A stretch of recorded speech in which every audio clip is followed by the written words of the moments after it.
the National Broadcasting Company presents Joel McCrea in Tales of the Texas Rangers. Tonight, transcribed from Hollywood, another authentic reenactment of a case from the files of the Texas Rangers.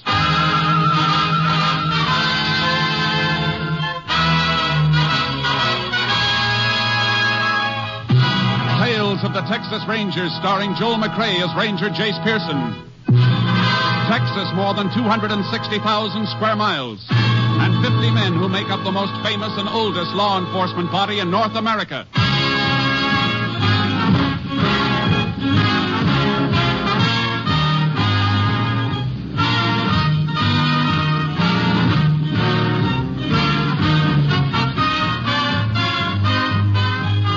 Now, from the files of the Texas Rangers come these stories based on fact. Only names, dates, and places are fictitious for obvious reasons. The events themselves are a matter of record.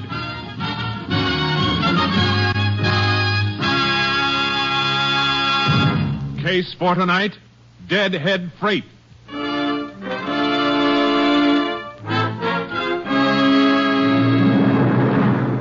It is shortly before midnight, August 27th, 1938, at the Santa Fe Freight Yards in Lubbock, Texas. A Deadhead Freight hauling empties back to the west coast from Galveston has just pulled into the yard. The brakeman and a railroad detective are making a routine check of the cars for free-riding hobos. If I was a yard dick, I'd be snoozing in the roundhouse. You ain't found a free rider in months. Yeah, so what? I get paid to check, and I check. Oh, you know, bows on the freights always hop off before we pull into the yards. You ever think one of them might fall asleep in the car and not have anybody to wake him up? Well, could be. Yeah, flash your light and listen. Okay. Hey, see? Nobody. Now, the car up ahead is the last of the boxcars. I walked the flats and gondolas while we was rolling, so I know that they're clear. Hey, why's the door rolled shut on this one? Well, I don't know now. It shouldn't be. Now, let's get her open. Now, throw your light around. Yeah. Nobody riding, huh? Come on. All right, Bo. On your feet. And throw that light right on him. Yeah. Well, no wonder it didn't move, just an old duffel bag. Yeah. What's a duffel bag doing on a Deadhead Freight? Hey, there's something in it. Huh? Hey, come here. Feel this. Why, feels like a body. Hey, you got a knife on you? Yeah, here. It's a good thing we didn't pass this car. The top of the bag sewed up tight. I'll have to cut right through the side. Why, it's a young woman. Yeah, stabbed to death. And throw that light around the car. Well, what are you looking for? There's no blood anyplace. She wasn't killed on the train. Somebody must have loaded the body on to get rid of it. Yeah, so the murder can't be pinned down to any definite area. Hey, where'd you stop last, before you pulled in here? Siding, west of Sweetwater? The body must have been put on someplace between there and Galveston, then. We better call the police. They can notify the Texas Rangers.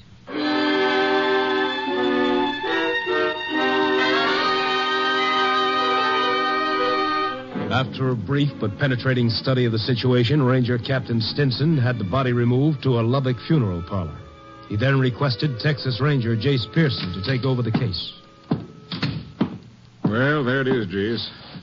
Pretty brutal job of stabbing. You figure it happened a good piece from here, huh? Couple of reasons for that. Here's a map. Shows the route the freight train took. Spot circled in red shows where it made stops. And at what time. I see. No stops after it left the siding outside Sweetwater, huh? Right. And most of the stops were made much further east. Well, according to the time of these stops, body must have been loaded on the train between Presby here and Turner City here. Well, how do you arrive at that? Train made all its night stops between these points. Isn't likely the killer loaded the body on by daylight. Too much chance of being spotted by the train crew. That's good reasoning, Jace. You may be right. You said the body was sewed up in a duffel bag. Yeah. You better look at it before I send it on to the lab. I had the undertaker lock it in this cabinet and give me the key. Yeah, here it is. Regular opening at the top of the bag is sewed up tight. The drawer cord is missing. See? Good thing the man who found the body cut into the bag instead of ripping out those new stitches. Yeah. I see what you mean. Kind of funny stitching. It may have been made by somebody with a special trade where that kind of stitching's used. Lab gets a look at it, may be able to tell us what trade. Well, I hope so. The bag itself won't help much, I'm afraid. Probably picked up in war surplus. Could belong to anybody. Hey, look at this. The bottom of the bag. It's kind of soiled.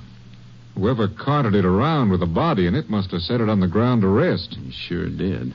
On reddish-brown earth. Blood seepage made some of it stick. Let's have a look at that train map again. I think that earth stain kind of narrows down our search, Captain. Oh? How come? I know the country that train passed at night. I've been over it plenty. Only place I've seen earth that color is right around this area in a few stream beds. Cotton belt runs parallel to the railroad for about 40 miles through there. Well, I've seen all I want to see, unless you have something else. Nope. Let's go. I'll get this bag off to Austin. Body going to be held here for identification? Yeah. If she isn't identified, we'll see if we can run down something by her clothes. Any laundry marks or anything on them? Afraid not, Jace. Homemade and home laundered. No dental work to help us either. And her fingerprints aren't on the file. Might have a man check on the shoes she was wearing. They weren't homemade. Yeah, we'll try it. You got any ideas about what you're going to do? If it's all right with you, I'd like to take a crack at that cotton belt area. Tow charcoal down on the horse trailer and then ride parallel to the railroad tracks and see what I can find. Well, that's a lot of territory. How about Steve Clark riding with you? Good deal. We get anything from the lab, I'll let you know. I'll radio Clark and assign him. Then you can pick him up on the way. Good luck, Jace. Thanks, Captain. You'll hear from me.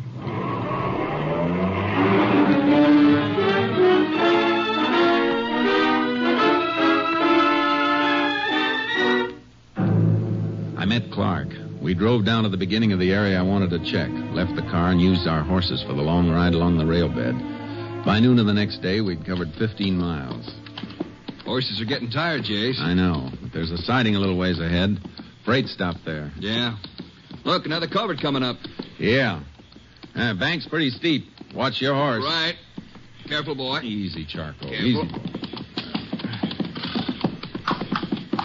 Steep climb out of here, Jace. Maybe if we ride... Hey, what are you looking at? Oh, the ground, huh? Yeah. Same reddish-brown color we've been checking for. Well, don't see anything else, though. Want to ride through it a ways? Yeah. Come on, Charcoal. Huh, boy. I don't want to be a killjoy, Jace, but we've done this in a dozen creek beds. Yeah, but none of the others were as close to a train stop. Siding's only about 50 yards further up the... Ooh, Charcoal. Oh, boy. Whoa. Find something, Jace? Yeah. Come here. What is it? Yeah, marks in the sand. Trace of a couple of footprints, not enough to make a cast, but look at this other mark. A round impression. Yeah. What made it? Might have been somebody setting that duffel bag down. Yeah. Well, that would account for the dirt you found on the bag. We'll find out. Get a glass jar from your saddle pack. Okay. Gonna cut a core around that mark? Yeah. Lab can test it for blood trace. Earth this color, we can't tell anything by sight. Well, here's the jar. Thanks. A few empty cans around here, Jace. Those marks might have been made by a hobo. No, I don't think so. Bindle stiffs travel light. They don't carry duffel bags. And what's the nearest town to here? Bullville, about a mile further on. Well, let's get there. We can phone for a highway patrol car, and they can drive you back and pick up our car. Right. You gonna check around Bullville? With a fine-tooth comb. The cotton crop around Bullville was good. Too good. Migratory pickers were jamming the town. I had photos of the dead girl and tried to find somebody who might have seen her. No, Ranger. Never saw her around the gin here. Town's full up, though. It's possible one of the pickers saw her someplace. You know anybody who comes in contact with a lot of the pickers? No. Afraid you have to tackle them crew by crew. That's what I was trying to avoid. Yeah. Must be a couple of thousand migratories around. You mind if I ask your man at the weighing platform to check with the haulers when they bring cotton in for ginning? No, it's all right with me. Thanks. Ranger. Yeah? Hold it a second. Just happened to think. There is somebody who gets to see a lot of the pickers. Who? A Mexican woman. Name's Old Rosie. Drives a junky old truck around peddling soda pop in the fields. You know where I can locate her? Yeah, haulers give you a lift out to the fields. And somebody will steer you out to her. Everybody knows Old Rosie.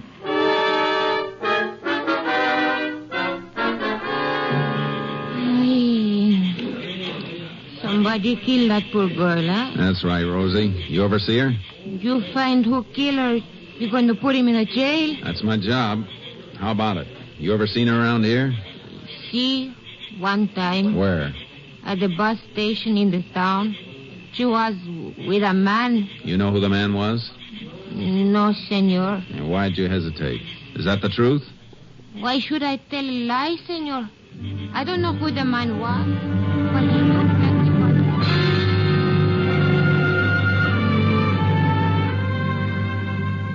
She described the man, a vague, stumbling description that might fit anybody. And while she described him, I had a feeling she was lying.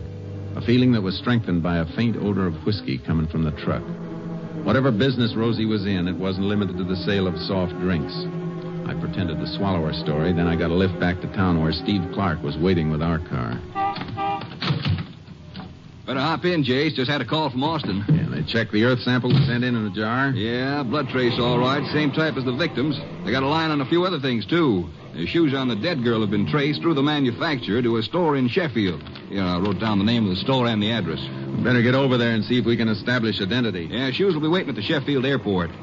Isn't likely that a shoe clerk is going to remember who he sold them to, though. I saw the shoes. They've been repaired recently. Whoever fixed them might remember. Well, that's a chance.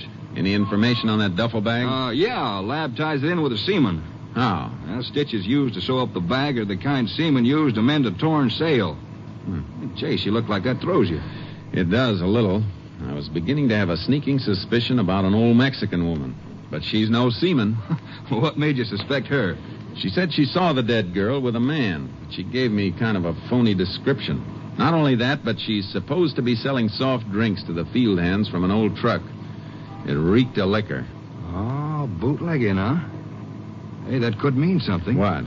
A report from Austin mentioned liquor stains on that duffel bag. Naturally, they just figured that a bottle had been broken in the bag at one time or another, but... Yeah, but it could be something else, too. Yeah? That bag might have been used for hauling moonshine.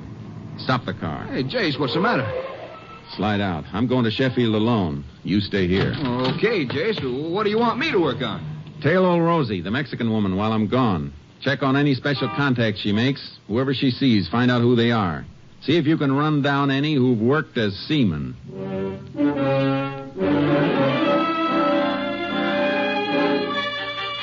I burned up the road to Sheffield. The clerk who'd sold the shoes couldn't help, but I got the information I was after in a repair shop. Sure. I fix it is, all right. Look, here's where I sewed the broken strap, you see?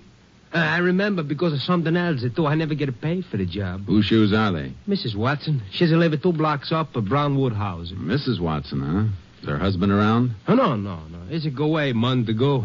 That's why she got no money for pay for the shoes. I none you bother her. She lived with her mother and her little baby. He's a 1-year-old. Any idea where her husband went? Oh, no. Sometimes she says he go away for work or someplace with the cotton, sometimes to Galveston to work for the boats. Oh, he's been a sailor, huh? Sailor, everything.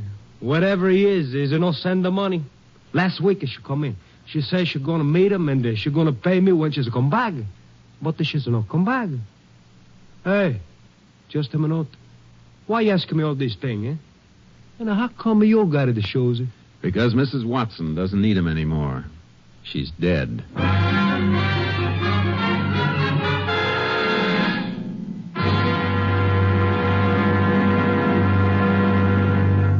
You are listening to Tales of the Texas Rangers, starring Joel McCrea as Ranger Jace Pearson.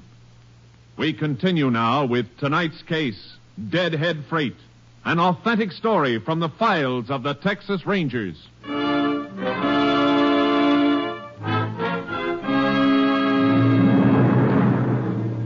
It wasn't the kind of news you enjoy breaking to a dead girl's mother. And the girl's baby crying in the next room didn't help it any. See, they'd split up about a month ago. And then last week, her husband wrote to her from Bowlville. He said he was sorry and he wanted my daughter Helen to come to meet him. I thought she was there with him. Looks like she was for a while. Oh, he promised Helen everything in the letter. Said he had a lot of money for her and their baby. He was never any good.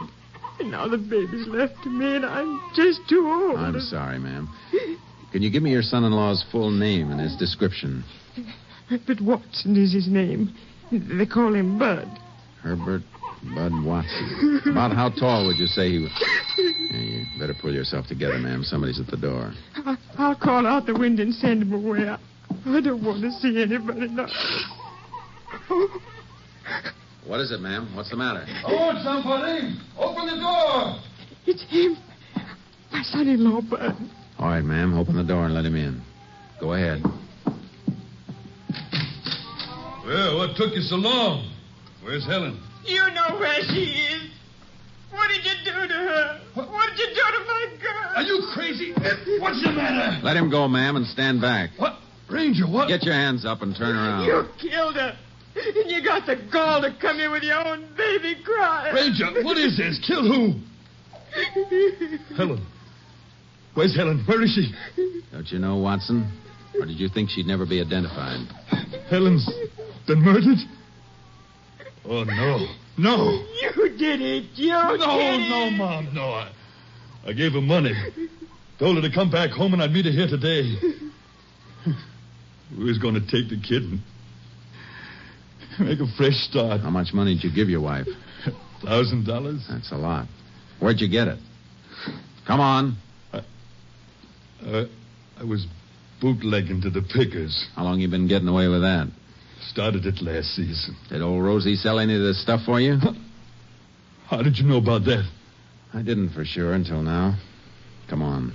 We're going back to your place of business in Boleville.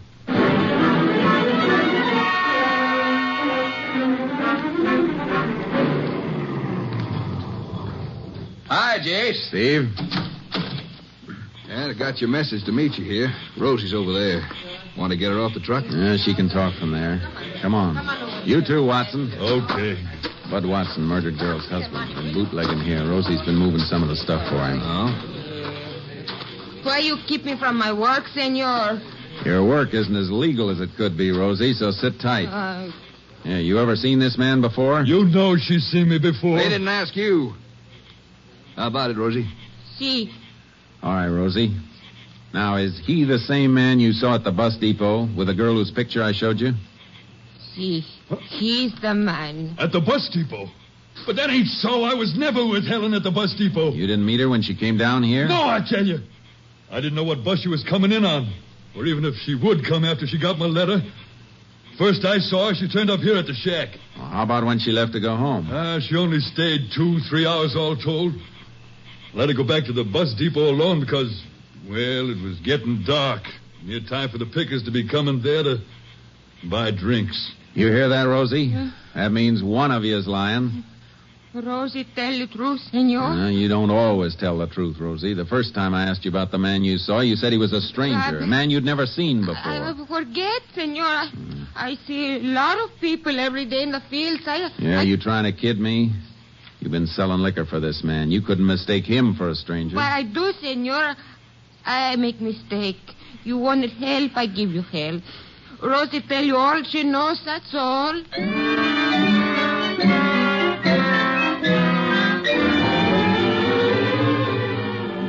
Now it was obvious that Rosie was lying, just as I'd suspected her of lying the first time. There had to be a reason for it. We took Bud Watson into Boleville jail and then went back to search his shack.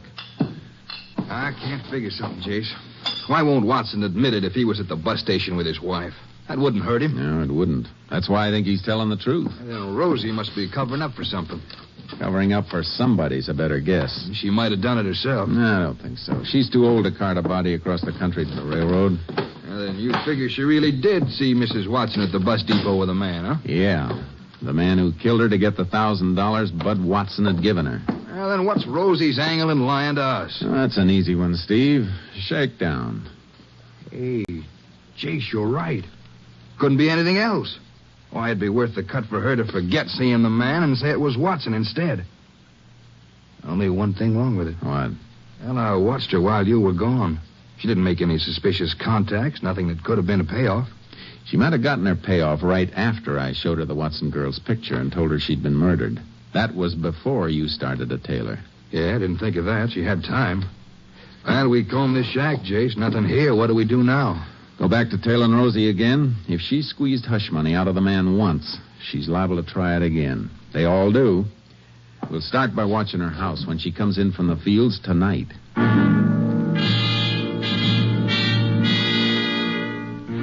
We staked out near Rosie's adobe hut, but it got dark and she didn't come in from the fields. I left Steve on watch and went out to look for her, keeping an eye out for her old truck. I found it about 5 miles out, surrounded by a group of men carrying torches. Hey, what's going on here? Oh, Ranger. Rosie. You better come. Yeah, what happened? We was walking into town. We saw the truck here by the side of the road. Thought maybe it broke down, so we started to call for old Rosie. Then one of the boys spotted the blood on the ground. What blood? I'll show you over here. Must be old Rosie's, I reckon, because we found her over here in the cotton row. She's dead, Ranger. Somebody cut her throat from ear to ear.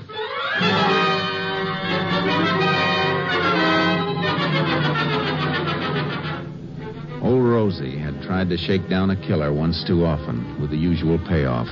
I sent a rushed call to Steve Clark to tow his horse out and join me. We followed a trail which led to a deserted picker shack way off in a field that looked like it hadn't been cultivated for years. The shack had been occupied, though, recently occupied. But whoever had been there was gone. There's a lamp there, Steve. Light it. Yeah.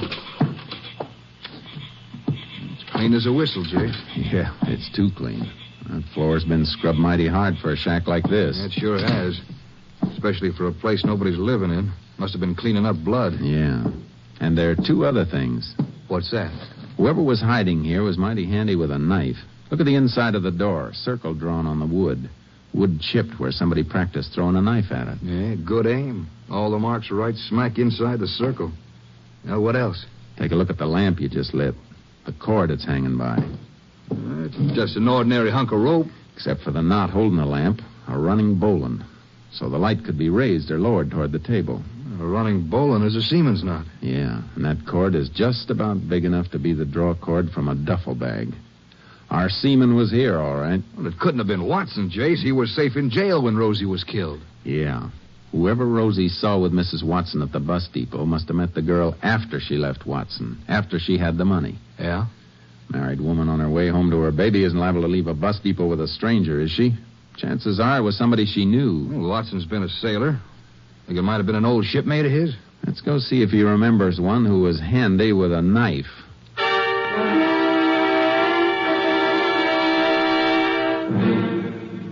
You say somebody killed old Rosie? Yeah. The same man who killed your wife. Now think and think hard. Yeah. The killer was a seaman. We got reason to think it could be an old shipmate of yours who knew your wife. Oh, but Helen knew shipmates of mine all along the Gulf. I introduced her to lots of them. The one we want had a habit of throwing a knife. Yeah, he drew targets on a door. Never missed. Matt Corbett. It was Matt Corbett! How do you know? Any reason for him to be around here? Yeah. He was my partner last year. Bootlegging here. Business got bad and he left.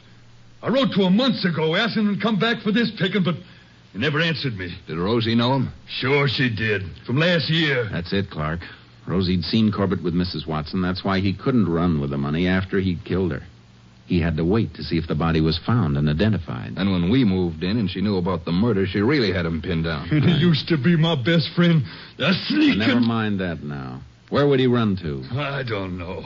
He was always roaming, like me. Hey, you wrote to him someplace, you said. You must have an address. Yeah. Yeah, it was general delivery at Port O'Connor. There's an old bait shack there. He lived in it whenever he had enough money to stop moving for a while. He's got enough now. What he got from your wife. Come on, Clark. Let's get him.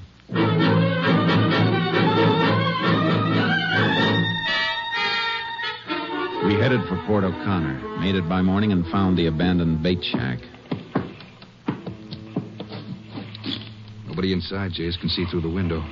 He isn't here. Yeah, he's probably traveling by freight to avoid being spotted. He couldn't have beaten us here. We rolled too fast. Gonna stake it out and wait? Yeah, our car's out of sight where we left it. He won't spot it coming along the wharf. Come on, let's go inside.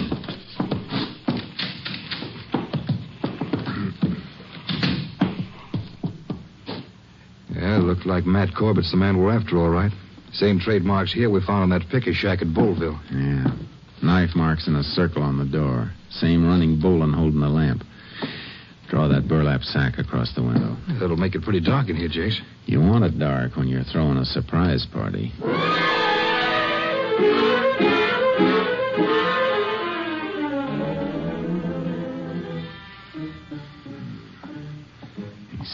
Steve, wake up.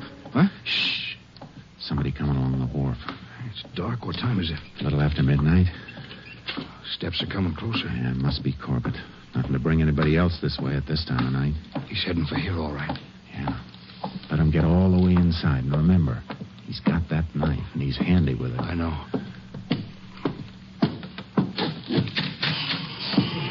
All right, Corbett. Never mind that lamp. What's the knife, Jace? Just stand clear of the light, Steve. Can you handle him? Or stop your struggling, Corbett. You stinking...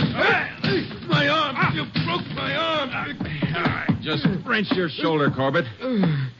Keep you from throwing that knife for a while. Come on, get up.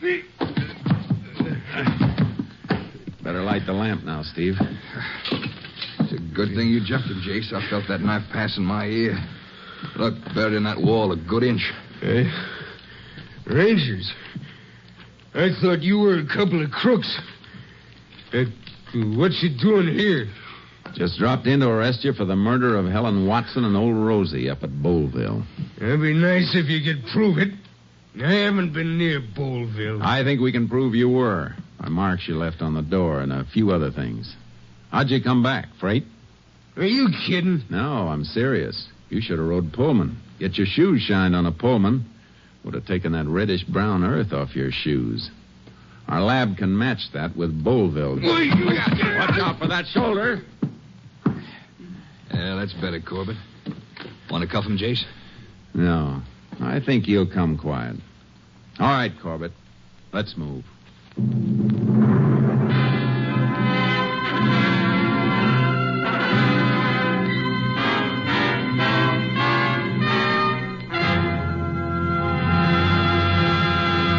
Herbert Bud Watson served the required term for his bootlegging activities, and Matt Corbett was tried and convicted of murder. The sentence of the court was carried out on February 20th, 1939, when at Huntsville Penitentiary, Matt Corbett died in the electric chair.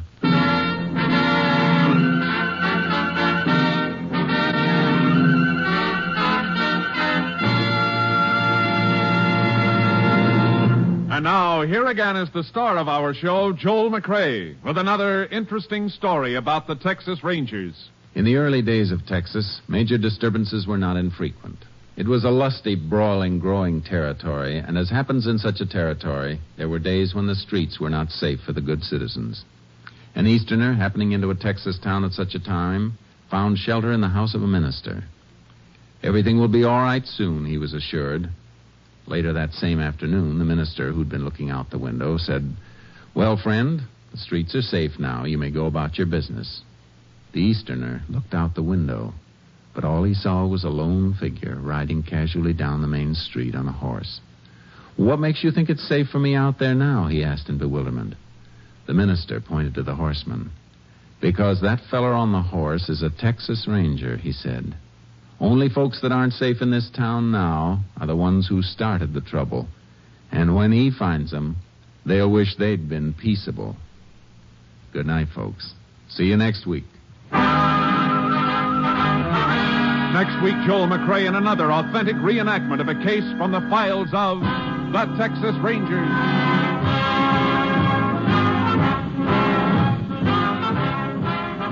Joel McCrea is currently seen starring in the MGM production Stars in My Crown. Tonight's cast included Tony Barrett, Herb Ellis, Tom Holland, Byron Kane, Tom McKee, and Lillian Bayer. This story was transcribed and adapted by Joel Murcott, and the program was produced and directed by Stacy Keach. Hal Gibney speaking.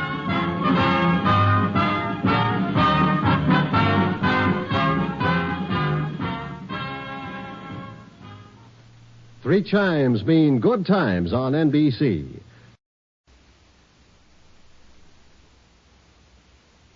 The National Broadcasting Company presents Joel McCrea in Tales of the Texas Rangers.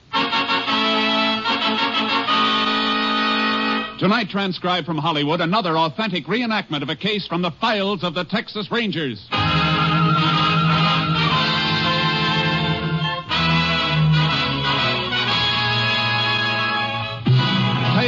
Texas Rangers, starring Joel McRae as Ranger Jace Pearson.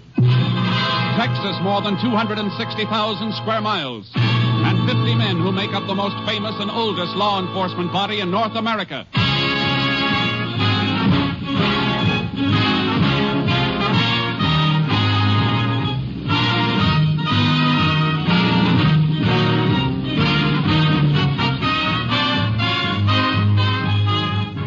From the files of the Texas Rangers come these stories based on fact. Only names, dates, and places are fictitious for obvious reasons. The events themselves are a matter of record.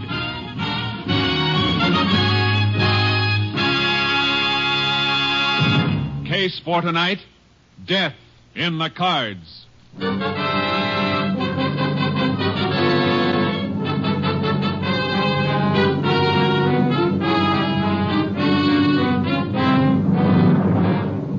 It is 11:30 p.m. on the night of January 26, 1947, at the ranch house of Chester Gentry in Reeves County, Texas.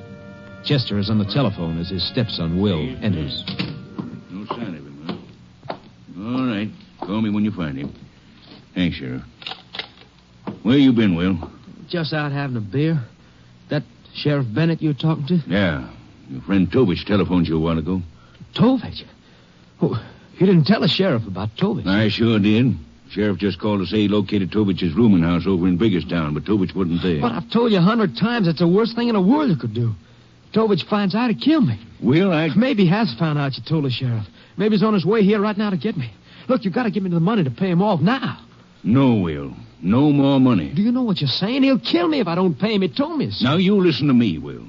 I've reached the end of my rope in this whole rotten mess. I'm through. You're not going to get another dime from me. I've done everything I can for you, but you're just no good. Please, Dad, I need that dough now. You shut up and listen to me. When your ma died, I promised her I'd do everything I could for you. And I have. I treated you like you was my own son. I've given you a home. I've given you money, a lot of money. And what have you done with it? You've thrown it away to a slimy gambler named Tovich. But, Dad... For 2 months it's been going on. For 2 months you've been bleeding me white to pay off that gambler. I told you to stay away from him, but you didn't. Now it's high time for me to meet him and tell him face to face to stay away from you. No, Dad, no. If you just give me the money this once more, I'll straighten out. I promise you. Your promises ain't worth a bale of straw. That's what you said last week. You'd straighten out. I told you then I'd give you just 1 week to do it, and if you didn't, you'd get no more money from me now or ever. Dad, you don't mean it. Oh, don't I? You got yourself into this mess. You get yourself out of it. Tovich can bluff you, but he can't bluff me. Dad. Huh? What's the matter? Window. Tovich, I just saw him at the window. What? Now he's gone. He's probably heading for the front door. All right, let him. Turn off the lights, Will. But, Dad... Turn them off. What are you doing? Getting my gun. I'll give this Tovich a reception he ain't looking for. No, Dad, no. Front door, huh? No, look, stay away from that door, Dad. Don't open it, please don't. Can't see a thing. Now, look, Will, you...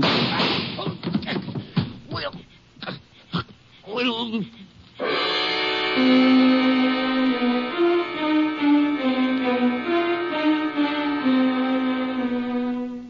Chester Gentry lay dead at his own front door. Will immediately notified Sheriff Bennett's office. Sheriff requested help from the Texas Rangers. Ranger Jace Pearson was assigned to the case. He joined Sheriff Bennett at the Gentry Ranch. Looks like an open and shut case, Jace. Tovich came here to get Will, but it was Chester who opened the door and collected the slugs instead.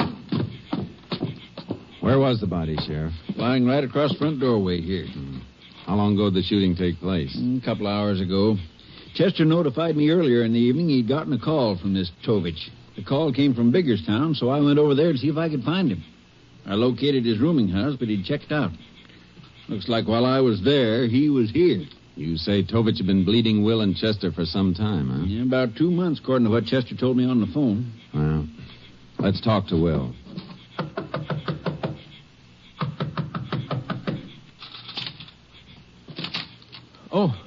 Oh, Sheriff, come on in. This is Ranger Pearson, Will. He'd like to ask you a couple of questions. Well, sure, Ranger. How long have you known this Tovich, Will? A couple of months, I guess. And where'd you first meet him? Pete's place, down the highway. That's a roadhouse, Jace. That where you did your gambling? No. Tovich would call me from time to time, tell me he had a game lined up. So I'd meet him at his rooming house in Biggerstown. Who else was in the games? A couple other fellas, different ones each time. I didn't know any of them. Didn't even know their names. You kept losing to Tovich, didn't you? Yeah, I did. But you kept on playing cards with him. Well, I kept thinking my luck would change. Your luck never changes when you're up against a professional gambler. Guess I know that now. It's too bad you didn't know it 2 months ago. Your stepfather might still be alive. Ranger, there just isn't a thing you can say to me that I haven't already said to myself. I've been sitting here for 2 hours thinking about it. Knowing if I had the guts to straighten out, this wouldn't have happened. There's only one thing I hope right now. I hope somehow Dad knows how I feel. All right, Will. What does Tovich look like? Well, pretty ordinary-looking fellow. Kind you never notice in a crowd. About my height, I'd say. Black hair, regular features, nothing to really set him apart. That's pretty general. I guess it is, but it's the best I can do. Okay, better get some sleep. You find any tracks outside, Sheriff? Nope, my deputies scoured the yard, but it's too gravelly to hold any kind of tracks, car or foot. Will, do you remember hearing a car pull away from here after the shooting? Why, no, Ranger. Now, come think of it, I didn't even hear one come up. Okay. When it gets light, we'll ride around a little in the back of the ranch, Sheriff, and see if we can pick up any footprints. Right. In the meantime, let's take a run over to Biggerstown and talk to Tovich's landlady. Maybe she can give us a better line on him.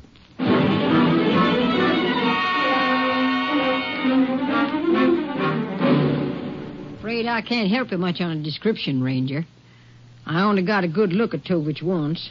That was when I rented this room to him 2 months ago. It's pretty strange that'd be the only time you saw him, Mrs. Packer. Well, he came and went by night. I'd hear voices in his room sometimes in the evening. A couple of times a woman's voice. But as far as seeing him around, I didn't. You said he checked out earlier tonight. Didn't you see him then? No. He just left an envelope under my door with his key and the money he owed on the room. You think you'd recognize him if you saw him again, Mrs. Packer? Well, I might. I don't know. But to sit down and describe him to you, I'm afraid I can't be much help there. I don't like it, Sheriff. Man's been living in this room for 2 months. Take a look around you. It's clean, too clean. Nothing here to give us any line on. Hey, wait a minute. Have you cleaned this room since Tovich checked out? No, I ain't gotten around to it yet. I was figuring on giving it a good swamping out in the morning. I'd like to save you the trouble. What do you mean? I'd like to have one of our men from the lab vacuum the room for you. Well, it's my back the way it is. I sure ain't gonna say no. You figure on having the contents of the dust bag analyzed, Jace? Yeah. Tovich has covered his tracks pretty well so far, but maybe he doesn't know you can sometimes pick up a lot besides dust with a vacuum cleaner. Mrs. Packer, if you should ever see Tovich again, I'd like you to get in touch with me right away. Well, you can count on that, Ranger. Say, I don't hanker to have any killers running loose around my rooming house.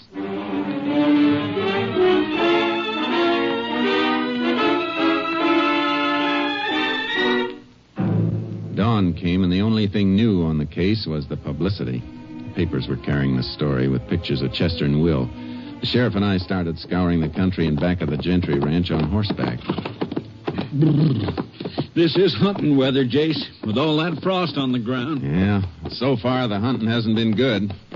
Let's see, we're right in line with the back of the ranch house now. Yeah, maybe we better split up and go around. Hey, hold it. Oh. Take a look on the ground there. Yeah, foot tracks. Coming from the back of the ranch house, too. And judging from the distance between the tracks, he was in a hurry. Come on. Heading straight north for the river, Jace. He could be trying for the New Mexico border. Could be. You know, one thing, it should be pretty easy to follow the tracks in the frost. Yeah. There's something funny about these tracks, though. What do you mean? I don't know yet. Can't just put my finger on it, but we'll keep trailing. See if we can put our finger on Tovich. Come on, Charcoal. Yeah.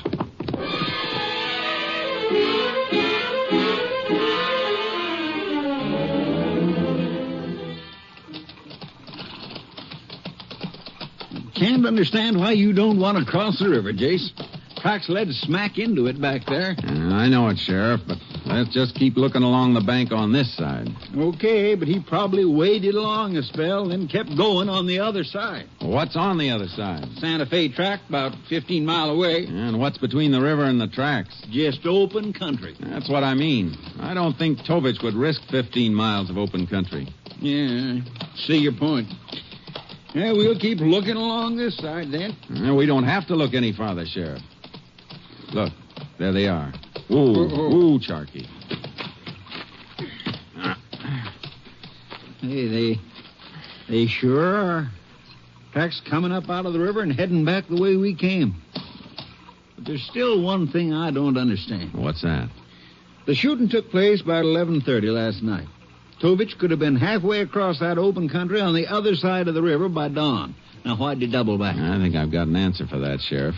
I told you a while back something was bothering me about those tracks. I finally figured out what it is. Oh? Look at the tracks, and then look at the hoof marks of our horses. Well, they look just about the same to me. Hey, they both cut down through the frost. Yeah, that's the point.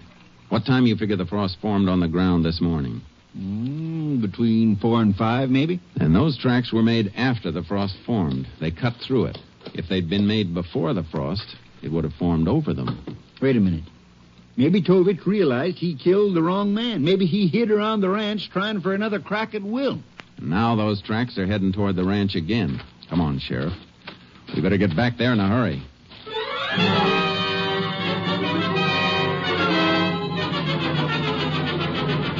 We followed the tracks back to the highway a mile below the ranch and lost them there. Then we headed for the ranch house. There was no sign of life around the place. I don't see Will outside anywhere. His car's in the driveway. I hope we're not too late. Will! Oh, morning, Sheriff, Ranger. Yeah, that's a relief. Oh, come on in. Well, something the matter? We thought there might be. Can I use your phone? I want to call my office and see if there's anything new. Help yourself. Back in the hall. Okay, thanks. Ranger, what's the sheriff mean about being relieved to see me? Will, it's possible Tovich hung around here, the ranch, last night after the shooting. What? You see or hear anything after we left? It wasn't my imagination. What do you mean? Well, after you fellas left, I locked up tight. About 3 or 4 this morning, a sound woke me up. What kind of a sound? Well, like somebody walking around outside. You think could have been Tovich? I don't know. Well, I've got Dad's gun. If Tovich ever shows up around here again, I'll handle him. Law enforcing's our business, Will. Don't try and take it into your own hands. Jace. Yes, Sheriff. Now, what is it? My deputy just told me that landlady, Miss Packer, phoned the office for you about an hour ago. Mrs. Packer? Yeah, they told her to call out here. Will? Yeah. Did a Mrs. Packer phone me? Oh, woman phone. Didn't leave a name, but she did leave a number. I got it written down right here. Thanks. Operator? 2734J. How long ago did she call, Will? Oh, about an hour ago, I guess. She leave any message? No. Just said to ask you to call her. You told her to get in touch with you if she ever saw Tovich again, Jace. Yeah, I know. No answer.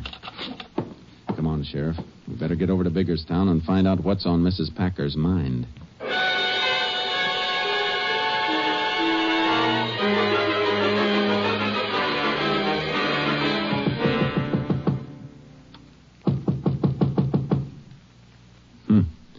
She must have gone out. Her door's unlocked. Mrs. Packer? Mrs. Packer? Look, Jace. On the table there by the phone. Newspaper. Folded to the story of the killing. Well, she can't have gone very far. Coffee's boiling on the hot plate. Pot's just about boiled dry.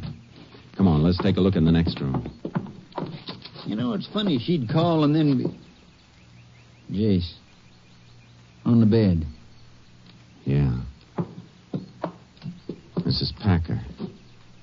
Strangled.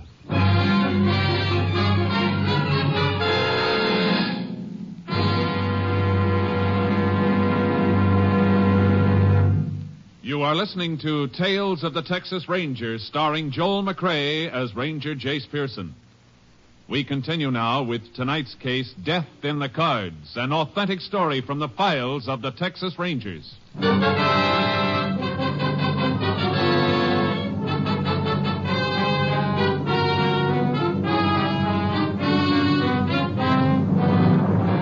We were getting nowhere fast on this case. First Chester Gentry, then Mrs. Packer. We questioned all the roomers, but none of them had seen a thing. Then we went back to the sheriff's office. Jace, there's no doubt about it at all. Miss Packer was trying to tell you something about Tovich, but he got to her first and killed her to shut her mouth. Yeah, we know who the killer is, all right, but the big question is, where is he? It's just like the earth opened and swallowed him up. Well, every sheriff's office in the state's been alerted. Highway patrol's on the lookout, too, so sooner or later we're bound to... Yeah. Excuse me, Jace. Sheriff Bennett speaking. Oh, yeah, just a minute. Your headquarters, Jace. Captain Stinson. Thanks. Hello, Captain.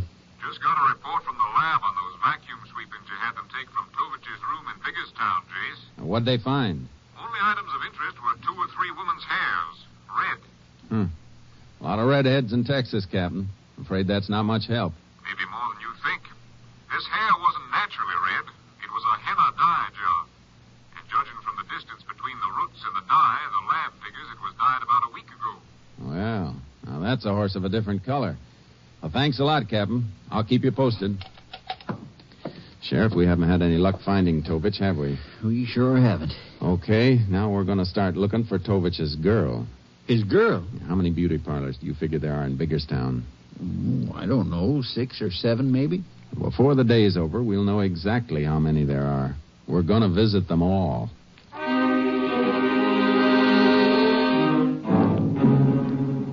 The sheriff had underestimated the town. There were 10 of them. We had no luck on the first 7, and then just at dark, we hit number 8. There we found an operator who remembered giving a henna dye job to a girl named Thelma Parrish about a week ago. We learned that Thelma was a waitress in a coffee shop, so I parked my car around the corner and we dropped in on her.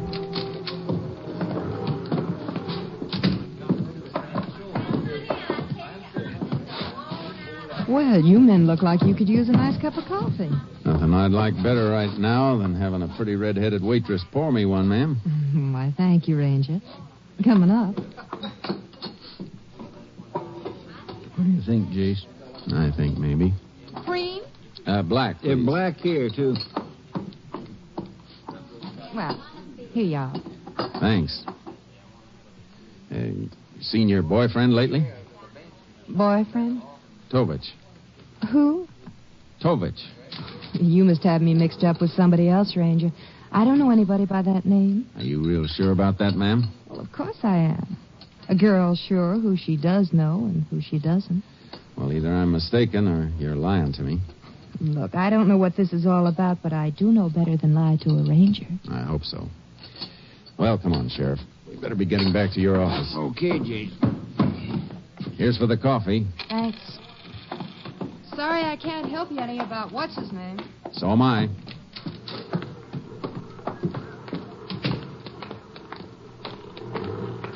This way, Sheriff. Where are we going? Across the street. Yeah, but the car's on this side, around the corner. Keep walking. She's watching us from inside. Oh.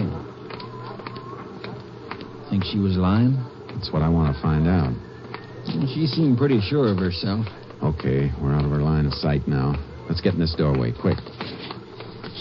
Good. Yeah, we're in the shadows here. She can't spot us from across the street. Now we'll just keep an eye on the front of that coffee shop. Jace, look. She's coming outside. Uh-huh. Yeah. False alarm. She's just washing the windows. Yeah? Well, that's the fastest wash job I've ever seen. She's heading inside again. She came out to make sure we'd gone. Come on. We'll work our way along the sidewalk until we can see across the street into the coffee shop. Yeah, but she may spot us. Hey, hold it. She's on the phone with her back to us. She was lying, all right. Probably calling Tovich right now. Sheriff, how about slipping into the drugstore and tracing that call? Mm-hmm. I can keep an eye on the front of the shop from my car. I'll meet you there.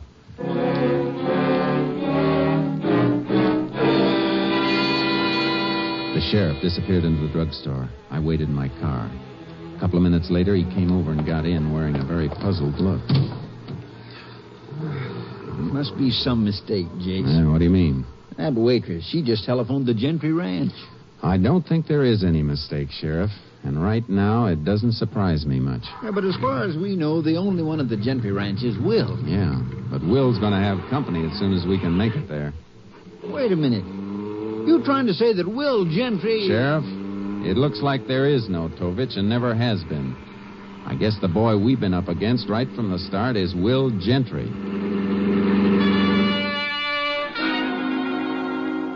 I radioed KTXA to set up a roadblock on the highway 10 miles each way from the Gentry Ranch in case Will should take off before we could get there. And I jammed the gas pedal to the floor and held it there. We'll relay information. Jace, you're leaving me way behind. Will Gentry? Looks like I was way behind for a while, too. But looking back on it, it all falls into place. We know Will was always after money from his stepfather, Chester. And he invented the story about a gambler named Tovich as an excuse to get that money? He even went so far as to rent a room in Biggerstown under that name. But when Chester cracked down and threatened to disinherit him, Will used the same Tovich device to kill Chester. That way, he'd get all Chester's money. So when Chester opened the front door thinking Tovich was outside, there wasn't anybody there at all. And it was Will who plugged him. KTXA to Unit 10. Unit 10. Go ahead, KTXA. Unit 320, station at Tucker's Junction. Unit 256, station at Biggerstown, turn off. Unit 10, 10-4. KTXA clear. Well, we got the roadblock set up. Tucker's Junction's about 5 miles the other side of the Gentry Ranch, isn't it? Yep. And with another highway patrol car back of us at the Biggerstown turnoff, looks like we got Will bottled up tight if he makes a run for it. There's no side roads off the highway for 6 or 7 miles along here. Good. As soon as we get the top of this rise, we ought to be able to spot the Gentry Ranch. Yeah, ranch house only a mile or so from here, Jace. It was Will who made those tracks in the frost then, huh? He heard me say we'd start trailing in the morning. I guess he figured on giving us something to trail. Yeah, and that explains Miss Packer's murder, too. She must have seen Will's picture in the paper, recognized him as Tovich, so she tried to phone you. And when she called the ranch house, Will knew he had to shut her mouth for keeps. He probably got back from killing her just before we showed up at the ranch house after the trailing. There's the ranch house, only half mile more. Now, wait. The taillight's swinging out onto the highway. He's making a run for it. What kind of cars he drive? Gray sedan, isn't it? Yep. Unit 10 to all units in roadblock. Subject Will Gentry attempting getaway. Proceeding east on Highway 19 in gray sedan. Unit 10 pursuing. Unit 203 to Unit 10. Unit 10. Go ahead, Unit 203. Unit 203 on Highway 19, 3 miles west of Tucker's Junction. That's only a couple of miles east of us, Jace. Proceed west on Highway 19, Unit 203. Unit 203, 10-4. Unit 10, clear. Yeah, we got him bottled up for sure, Jace. We're backstopped at both ends, and we're coming at him from both ends. It's a squeeze play. I sure hope so. Unit 10 to Unit 203. Unit 203, go ahead, Unit 10. Have you sighted Gentry's car yet? Not yet, Unit 10. We'll report contact. Unit 10, clear. I don't get it, Sheriff. We should have spotted Gentry by this time. We're almost together. Hey, watch it, Jace. Sharp bend in the road just ahead, just past this drive-in movie here. Yeah, I see it. Only way Gentry could get off the highway is to ditch his car, and I don't think he'd do that. Hey, a red light coming at us. That must be Unit 203. He's stopping, too. But where's Will? No sign of Gentry? None, Jay. No, but there aren't any side roads at all. He couldn't have vanished into thin air. Hey, wait a minute. That drive-in movie we just passed. You think he turned in? It's the only place he could have turned in. Come on.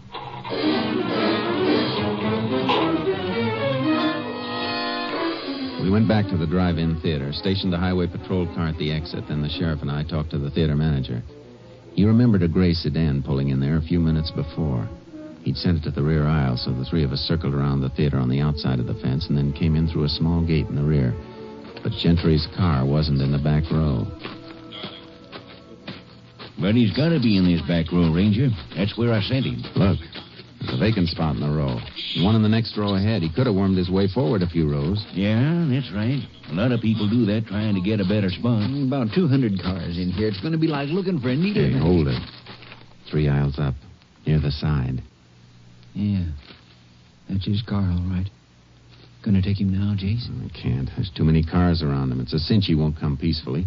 Somebody might get shot. If we could only get the car on each side of him to get clear. I could make an announcement on the public address. No, that's no good. He'd probably start shooting. I can't warn the car on each side. Will would spot me. Same goes for you, Sheriff. Want me to do it? You? Oh, I don't know. It'd be pretty... Hey, wait a minute. Yeah, I think I got it. You go up to the car on this side of Will. Tell him to clear out in exactly 1 minute. Then go to Will's car. Tell him you're checking the reception on those speakers they hang on the side of their cars. And then go to the car the other side of him. Tell them to clear out in 2 minutes. Good idea. That way maybe Will won't get suspicious. 30 seconds after the second car leaves, turn on all the lights. Okay. I'll give it a whirl. See you after it's all over, I hope.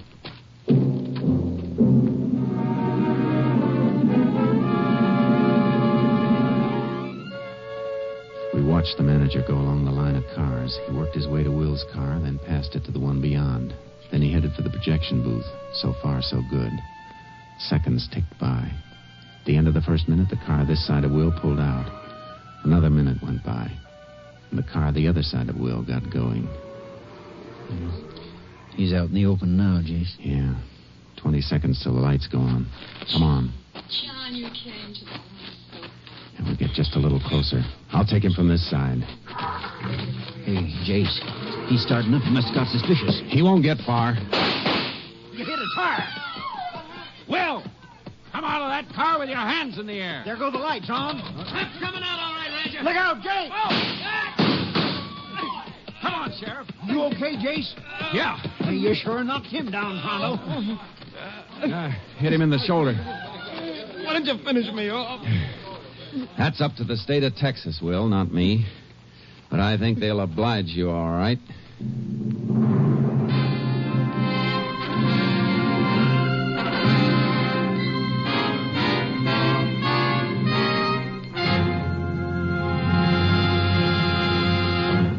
Will Gentry was tried and convicted of the murders of Chester Gentry and Leona Packer. On the morning of April 12th, 1948, he was executed in the electric chair at Huntsville Penitentiary.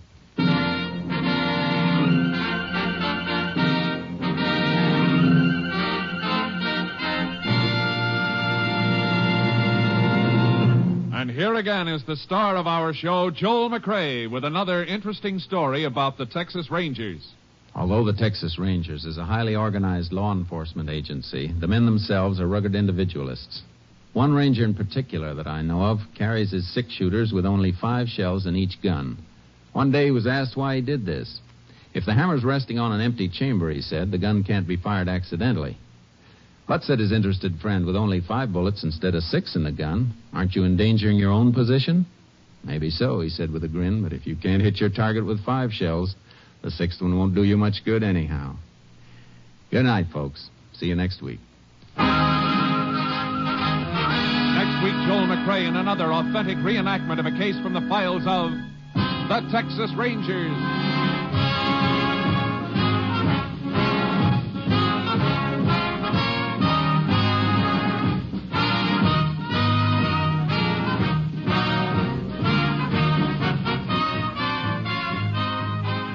Joel McCrea is currently seen starring in the Universal International Technicolor production Frenchie. Tonight's cast included Tony Barrett, Bill Johnstone, Farley Baird, Jeanette Nolan, Byron Kane, Mike Barrett, and Ernie Newton. This story was transcribed and adapted by Bob Reif, and the program is produced and directed by Stacy Keach. Hal Gibney speaking.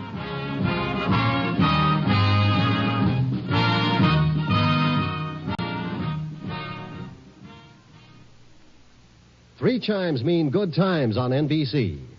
Remember all the delightful troubles that beset Mr. Blandings when he built his dream house? Well, starting next Sunday afternoon, you can hear the further adventures of the beleaguered Mr. Blandings and his wonderful wife, Muriel. It's top listening for the entire family next Sunday and Sundays thereafter when Cary Grant and Betsy Drake star as Mr. and Mrs. Blandings. Stay tuned for the $64 question. Tomorrow, hear the symphony on NBC.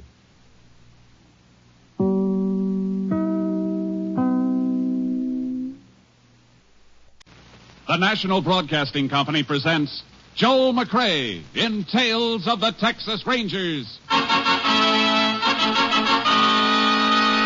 Tonight, transcribed from Hollywood, another authentic reenactment of a case from the files of the Texas Rangers. Tales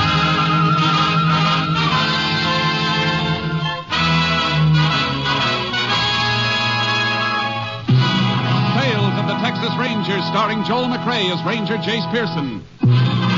Texas, more than 260,000 square miles. And 50 men who make up the most famous and oldest law enforcement body in North America.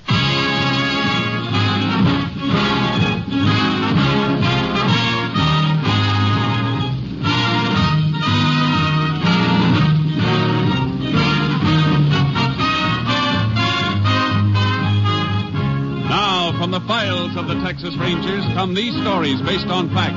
Only names, dates, and places are fictitious for obvious reasons.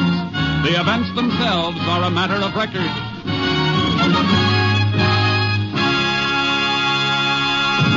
Case for tonight, Blood Harvest.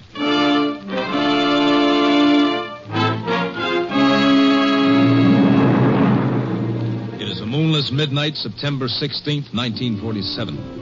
A truck without lights is parked in a cultivated field several miles from Fairvale, Texas.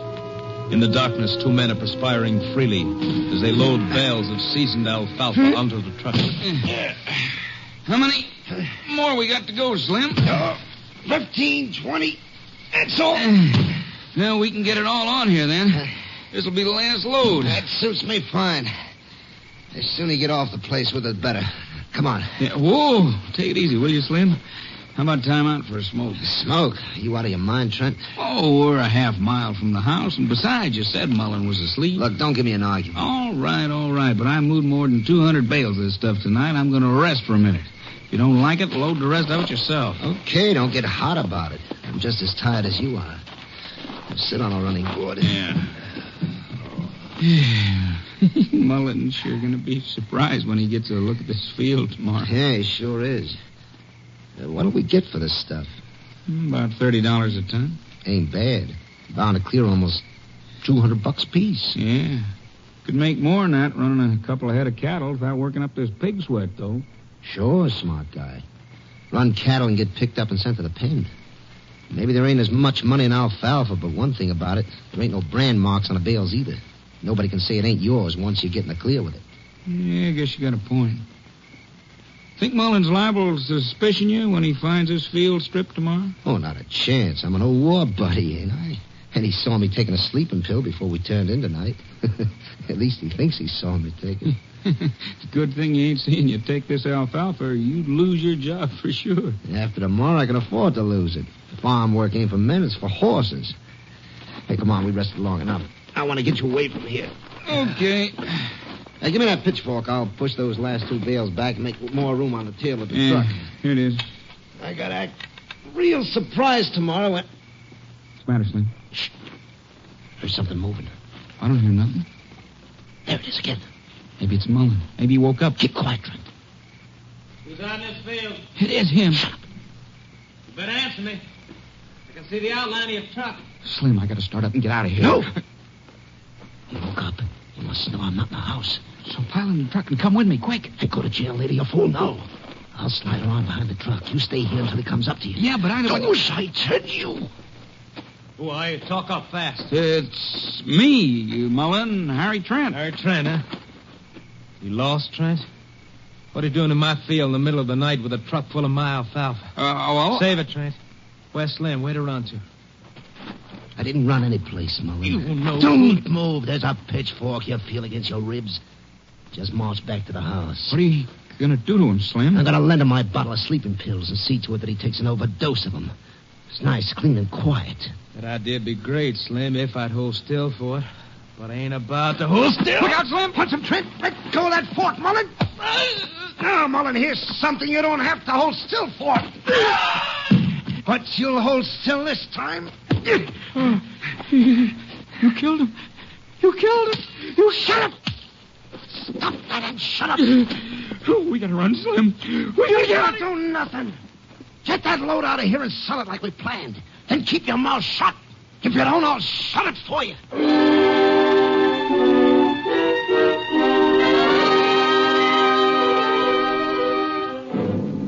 Just before dawn of the next morning, a hound from a neighboring farm came across the body of Robin Mullen. Its baying attracted its master, who called the sheriff. The sheriff requested aid from the Texas Rangers. Ranger Jace Pearson was assigned. There's the body, Ranger. Black hound dog over there came across it this morning, set up a holler. Owner heard her, knowed she'd found something, and come running. I see. Which one owns the dog? Fella in the Mackinac, Sam Richardson. His farm adjoins this one along the east fence. Who are the other two men? Harry Trent. Farm on the north is his, and Slim Ferryman. Slim worked this place with Mullen.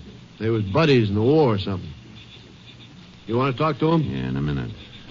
Anybody touch that pitchfork? Nope, not even me yet. I figured it must be the murder weapon, blood all over the prongs. Hard to read prints off that handle, though. Yeah. Marks on the body show Mullen was jabbed twice. Once would have been plenty. I sent for the JP, but I don't think we need an inquest to tag this as murder. No. But he'll have to order a medical examination to establish the time of death. Mullen felt kind of funny. The left leg bent in under him. Well, there's a reason for that. Pull up the pants leg and you'll see. Yeah. That explains it, all right. Artificial leg.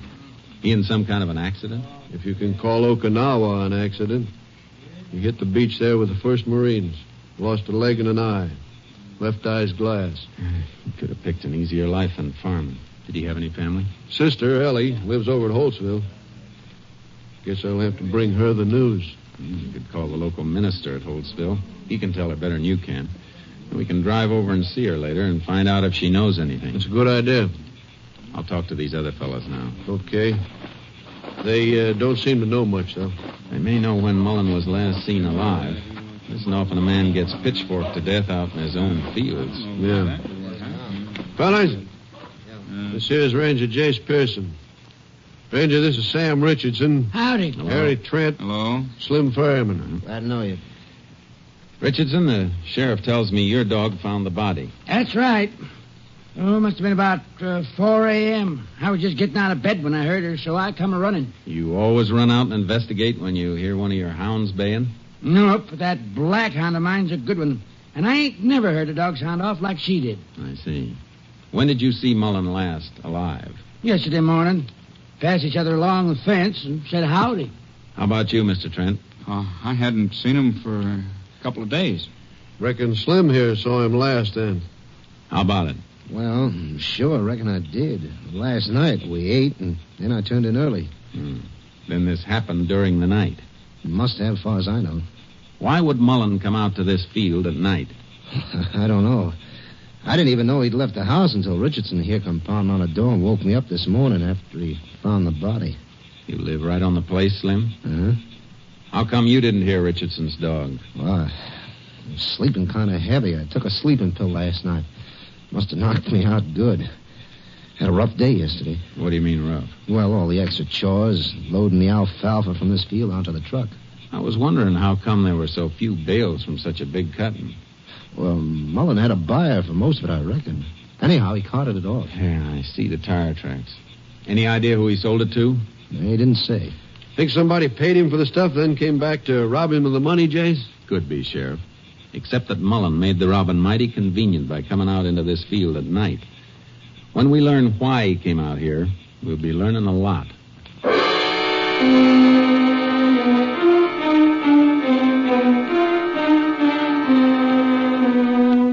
After a while, the justice of the peace showed up and took charge of the body. The sheriff made his call to the minister at Holtzville so he could break the news to Mullen's sister. We gave her a couple of hours to get a grip and then drove over to see her. He was only here last Sunday, spending the day with us, playing with the baby and arguing with Dan. Who's Dan? My husband. What were they arguing about? I didn't mean a real argument. Politics. Cost of living. You know how men get talking. And now he's dead. Take it easy, Ellie. That's your brother's picture over the fireplace, isn't it? Yes, in his uniform. Just before he went overseas in the war. Before he was hurt. Anybody you know of who might gain anything by having your brother out of the way? No. He never made any enemies. Guess it was robbery like we figured before, Jace. No money on him and none in the house that we could find. Might have had time to bank the crop money yesterday. We can check that with the bank. Might as well go then. Ellie, you shouldn't be here alone at a time like this. The minister's coming back later. Why don't you call Dan and have him come home from work? He's away for a few days on a business trip. Away on a business trip, huh? Who's he working for? He's buying and selling for Hatton's Feed and Grain Company. Don't worry about me. I'll be all right. Well, if there's anything I can do, just holler. Bye, Ellie. Goodbye, ma'am. Goodbye. You gotta find out who killed my brother. You can't let him get away with it. We'll try not to, ma'am. I never thought how her husband's job might fit into this. Buying and selling feed and grain, huh?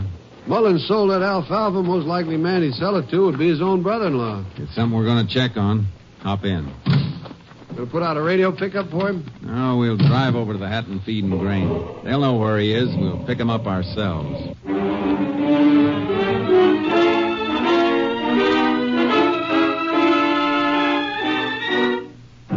Hatton's Feed and Grain Company told us the area that Mullen's brother-in-law Dan was working. We caught up to him next morning making a selling stop at a dairy farm.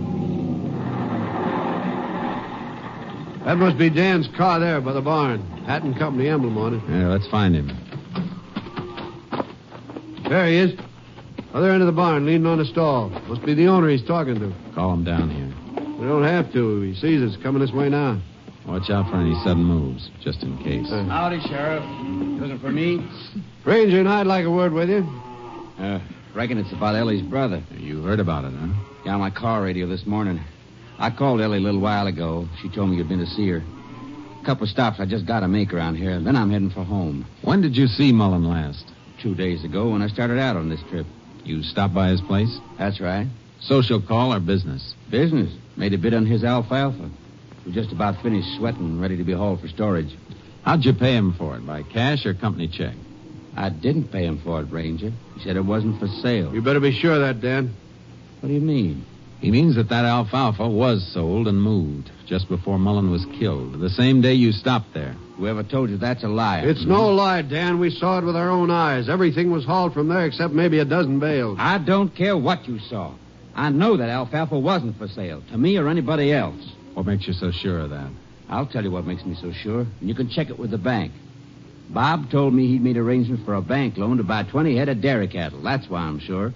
He was getting them in next month, and he needed that alfalfa for winter forage. He couldn't have sold it, not to anybody.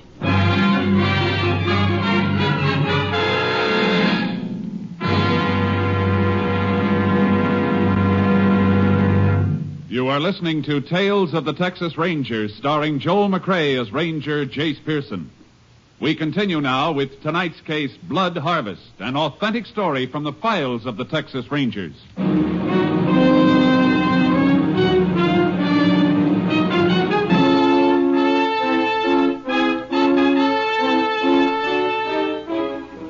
Mullen's bank verified the loan for buying the dairy herd. Unless he'd changed his mind suddenly, Mullen wouldn't have sold the feed he'd been needing for his own stock. The sheriff and I headed back for Mullen's farm. Don't see Slim around any place. Maybe into the funeral home.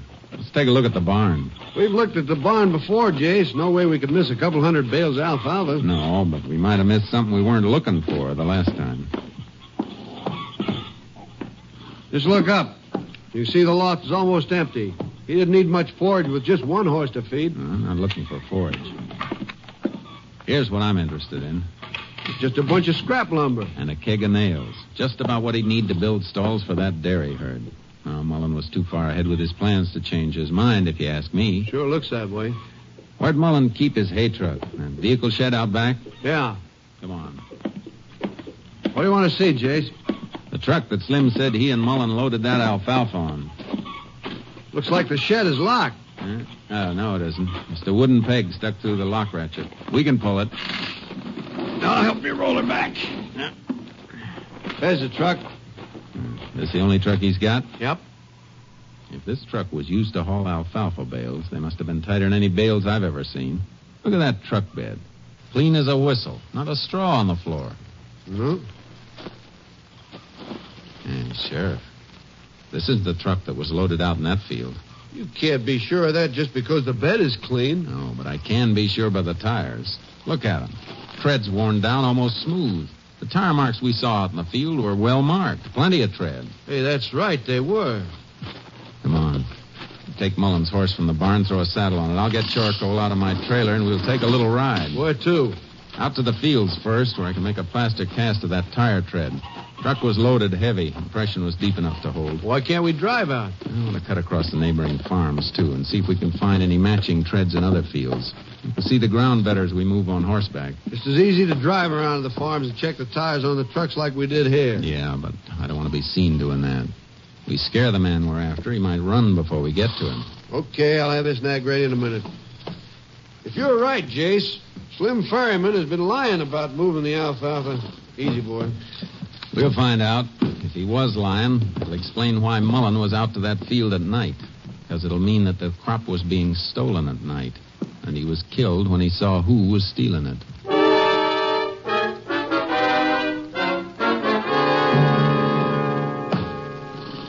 How long does it take that cast to dry, Jace? I'll be ready in a minute.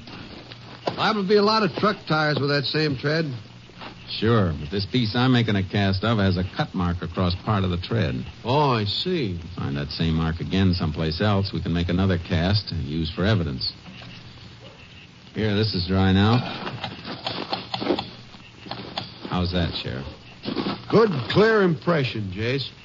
Come on. Let's ride. We checked the neighboring farms. Sam Richardson's place was clear, and so were the two others. And we cut through the north fence to Mullen's farm and into the acreage owned by Harry Trent. Looks like Trent moved his alfalfa crop, too, Jace. Fields are clear. Yeah. Where's the farmhouse? Other side of that patch of trees. Good. That'll keep us covered. Keep your eyes on the ground. Right. Hey, hold it. Ooh. Hold it. What is it?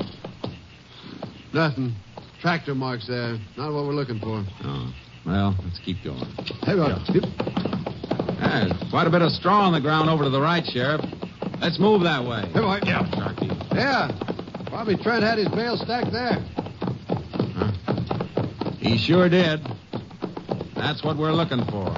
Ooh, charcoal. Oh, easy.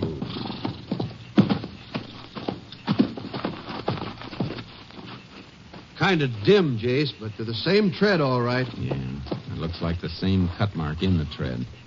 I'm going to make another cast. Then after dark, we can slip in and take a look at Trent's barn and his truck.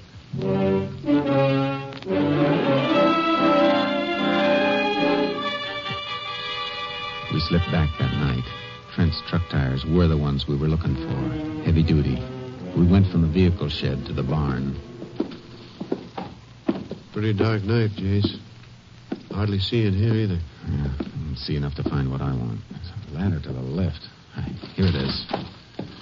All right, I'm going to climb up. Give me your flashlight. Here you are.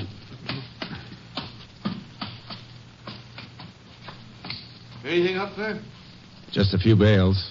I reckon Trent sold most of his alfalfa crop, too. Even if he had Mullen's crop here, no way we could prove it. That's where you're wrong, Sheriff. If Trent had it, we're going to prove it. We cleared the farm without being spotted. Got to my car and drove back to town. Robert Mullen's wake had just ended at the funeral home as we pulled up at the sheriff's office. We didn't have to be so careful out at Trent's place, Jace. There he is going toward his car. Must have come in to pay his respect. He just came out of the door of that cafe. Oh, look who's in there at the counter. Slim Ferryman. Yeah, we could use some coffee. Come on.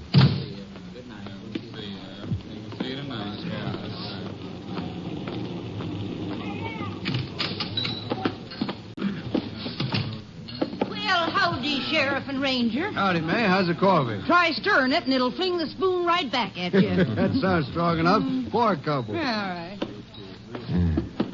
Mind if we sit with you, Slim? Help yourself. Yeah, got a line on who killed Mullen yet? No. Too bad Mullen never mentioned the name of the man he was selling that alfalfa to. No, too bad. You think he might have mentioned it to one of the neighbors, Sam Richardson, maybe, or Harry Trent? No, I don't think so. I guess it isn't likely. Man who doesn't tell his plans to an old buddy living right in the same house with him, I guess he wouldn't tell anybody. Well, here's your Java, Sheriff. Thanks. Ranger. You and Mullen go all through the war together? No, just part of it. Mm-hmm. Where'd you meet? South Pacific? No, here in the States. I was a ward man at the General Hospital. Oh. Then you weren't in action together? No. I see. I thought you were real close friends. We were. Who says we weren't? Well, take it easy. Nobody said so. I just meant you weren't as close as buddies are when they're under fire together. We were plenty close, and don't let nobody tell you different. Mullen was the best friend I ever had, see? Sure. When you get the guy who killed him, I'd like to be there to watch when they strap the rat in the electric chair. I know just how you feel. I'll do my best to arrange that for you. Here's your money, May. Oh, thanks, Slim. I'm going back to the farm and get some sleep if I can. Hardly had any since this happened. It's too bad. Maybe you ought to take one of your sleeping pills. Yeah. Maybe I will. Good night. Good night, Sheriff. Night, Slim. You sure rattled his teeth, Jace. He was pretty frank about his service record, though. Only because he knew I could check it if he lied. Let's skip this coffee. I want to see Ellie and her husband, Dan.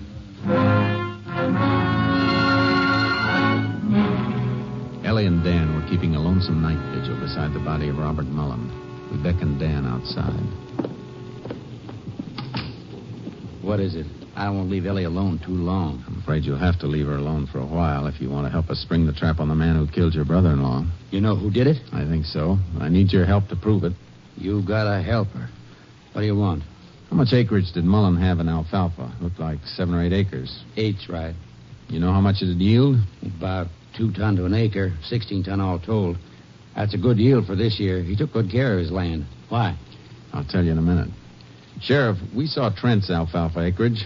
I'd say he'd cut about 6 acres. But then? You don't have to say about. 6 acres is right. How do you know? I bought Trent's alfalfa crop from my company. Good. How much? Almost 12 ton. Same acre yield as Bob Mullen's. 12 tons. Are you sure that's all? Of course I'm sure. The feed and grain companies keep a record of everybody they purchase from? Sure. Can the lots be identified? I mean, are they tagged or stored in such a way you could tell who they were brought from? Yeah, they are. What are you aiming at, Jace? Final proof to break Trent down? Dan, I want you to come with me. We'll get one of the bales Trent sold to your company, and then we're going to wake up every other feed and grain buyer in the county to see if he sold any more than 12 tons. We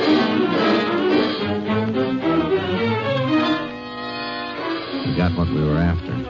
The day after Mullen was killed, Trent had sold an additional 15 tons to another company almost 50 miles away. We got a sample bale and brought it back to the sheriff's office. Hey, put it down here, Dan. Yeah. So Trent did sell more of it, huh? 15 tons more. Don't see how you can tell this bale from the other one. You can when you weigh them. Trent's bales averaged 110 pounds to the bale on his own stuff.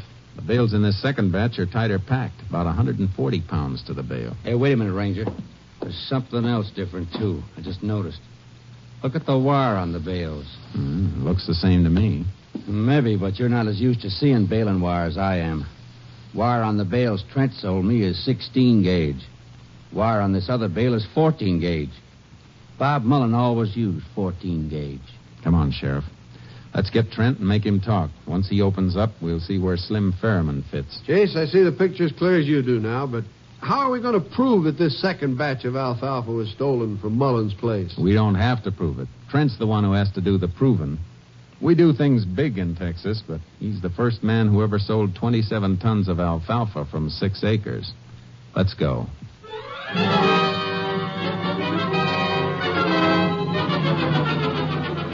It was still dark when we turned in the road to Trent's farmhouse, and the light went on inside as we came to a stop.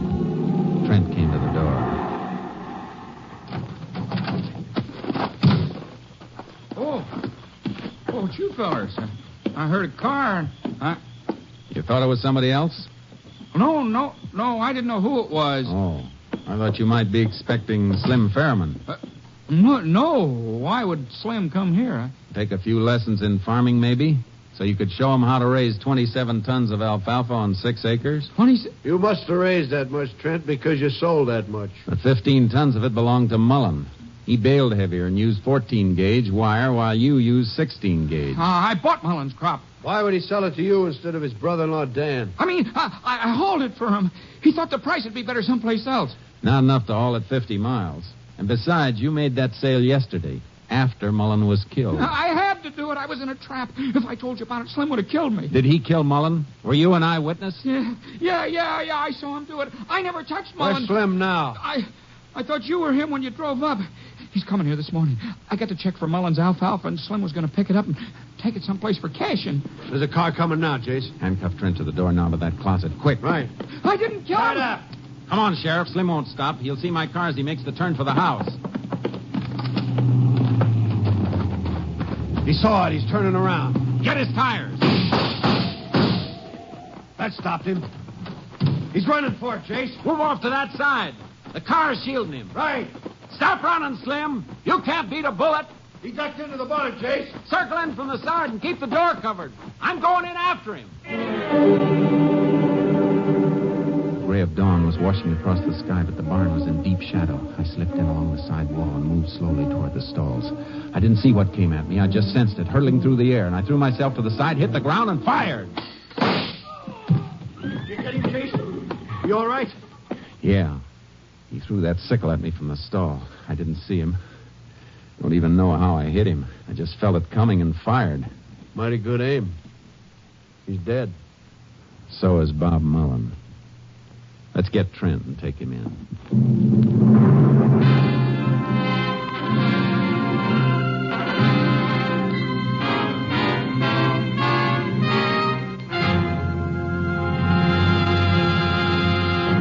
For his complicity in the robbery and murder of Robert Mullen, Harry Trent was sentenced to Huntsville Penitentiary for 50 years.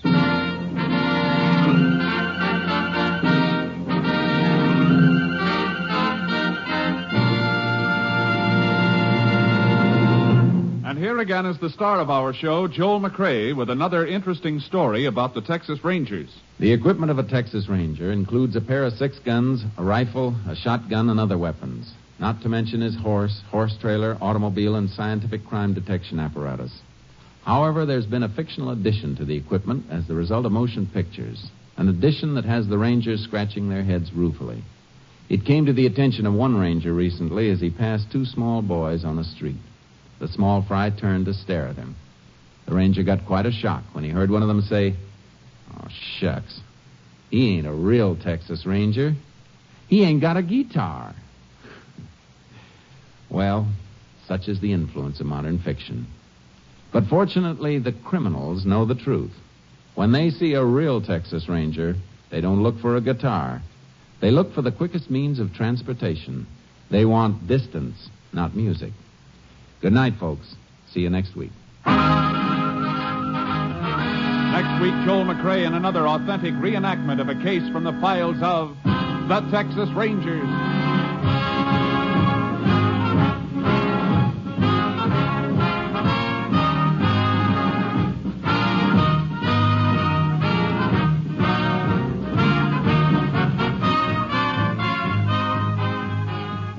Joel McCrea is currently seen starring in the Universal International Technicolor production Frenchie. Tonight's cast included Tony Barrett, Lou Krugman, Herb Bygren, Tom Tully, Wilms Herbert, Betty Moran, and Gigi Pearson.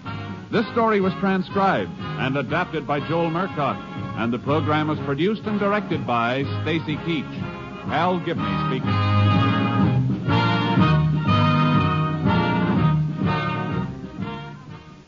Three chimes mean good times on NBC. Here's news of 2 outstanding musical events. This Saturday, January 27th, Arturo Toscanini begins the first of a new series with the NBC Symphony. And starting Monday, January 29th, the Boston Pops Orchestra will be heard in a new Monday evening concert series.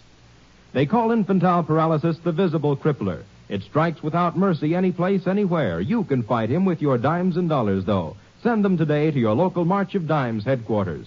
Join the 1951 March of Dimes.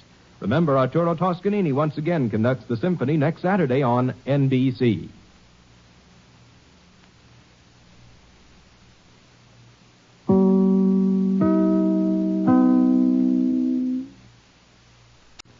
The National Broadcasting Company presents Joel McCrea in Tales of the Texas Rangers. Tonight, transcribed from Hollywood, another authentic reenactment of a case from the files of the Texas Rangers.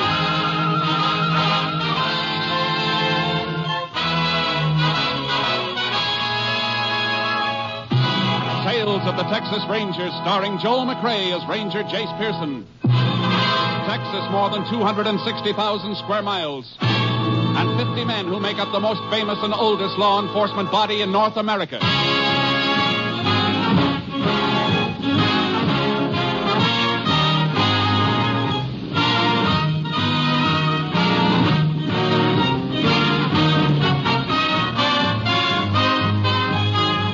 Now, from the files of the Texas Rangers come these stories based on fact.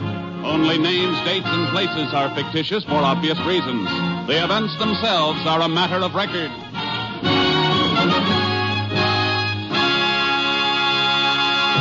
Case for tonight, Loggers' Larceny.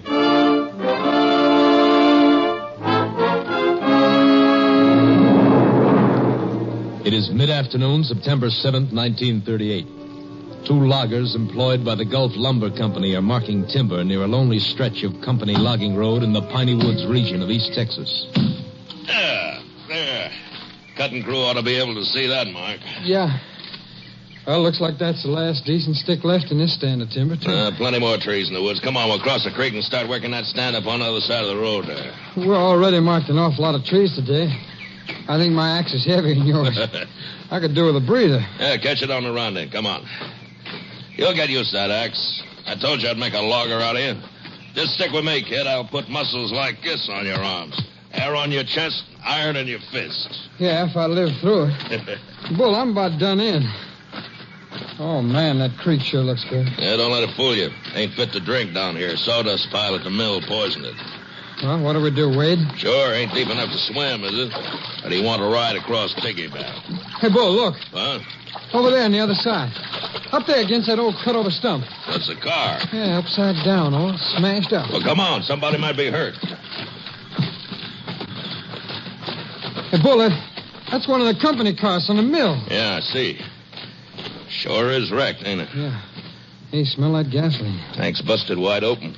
Sure good thing there wasn't a spark. Uh-huh. There'd been some fire if that gas had caught. Hey, look here, kid, in the front seat. Who is it, Bull? It's old man Hutton. What's left of him. It's the paymaster. Come on, we better get him out of there. No, we can't do nothing for him. But get a load of this bank bag. Hey, that's full of money. Uh-huh. Payroll for the mill.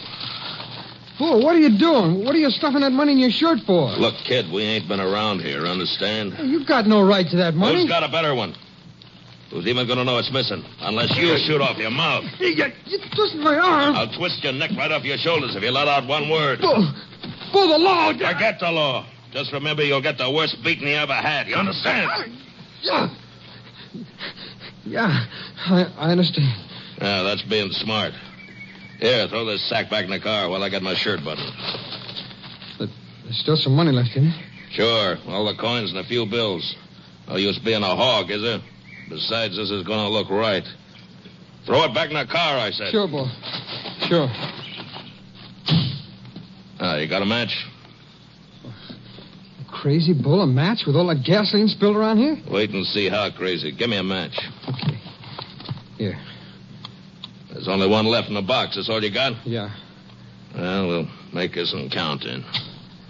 Now, get back out of the way.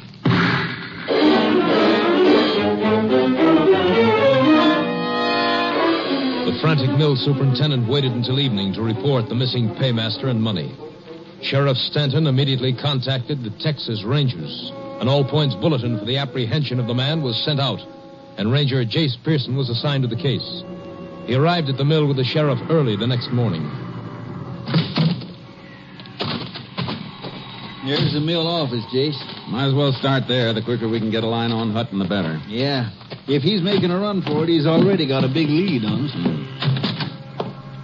Sure. I've been waiting for you. Meet Ranger Pearson, Mr. Browning. Mr. Browning's the mill superintendent. Howdy, Mr. Browning. Pleased to meet you, Ranger. Anything new here? No. I'm kind of inexperienced at this sort of thing.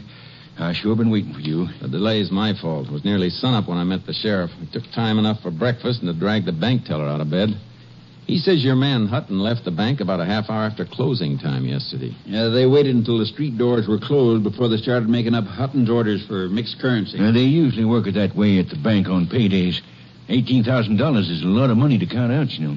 Well, we not only know how much money we're looking for, but how much of each denomination. I've got Hutton's list. The bank teller gave me a copy of it. He sure must have slipped out quiet. Not a soul in town saw him after he left the bank. No telling which direction he headed. Would you have a picture of him by any chance, Mr. Browning, to sort of amplify the description we've already sent out? Well, there may be one among his belongings in his shack. You know, Sheriff, I still can't believe Bob absconded with that money. $18,000 is a lot of temptation, Mr. Browning. I know it, but Bob Hutton's been with us for years. I'd have trusted him with every asset the company owns. I just don't know what to think now. We won't rule out any possibility. Before we go through Hutton's things, I'd like to talk to any of your crew who might have been working near the road yesterday afternoon. Well, Foreman Bull Evans and his helper were marking a stand of timber over by Pine Creek. They're down in the drying yard this morning. The rest of the crew's out in the woods. How do they feel about Hutton not showing up? Quite a few of them wanted to dig up a rope and go hunting for him. But Bull Evans talked them out of that. Let's go find this foreman of yours. He sounds like some talker. Maybe he can tell us something.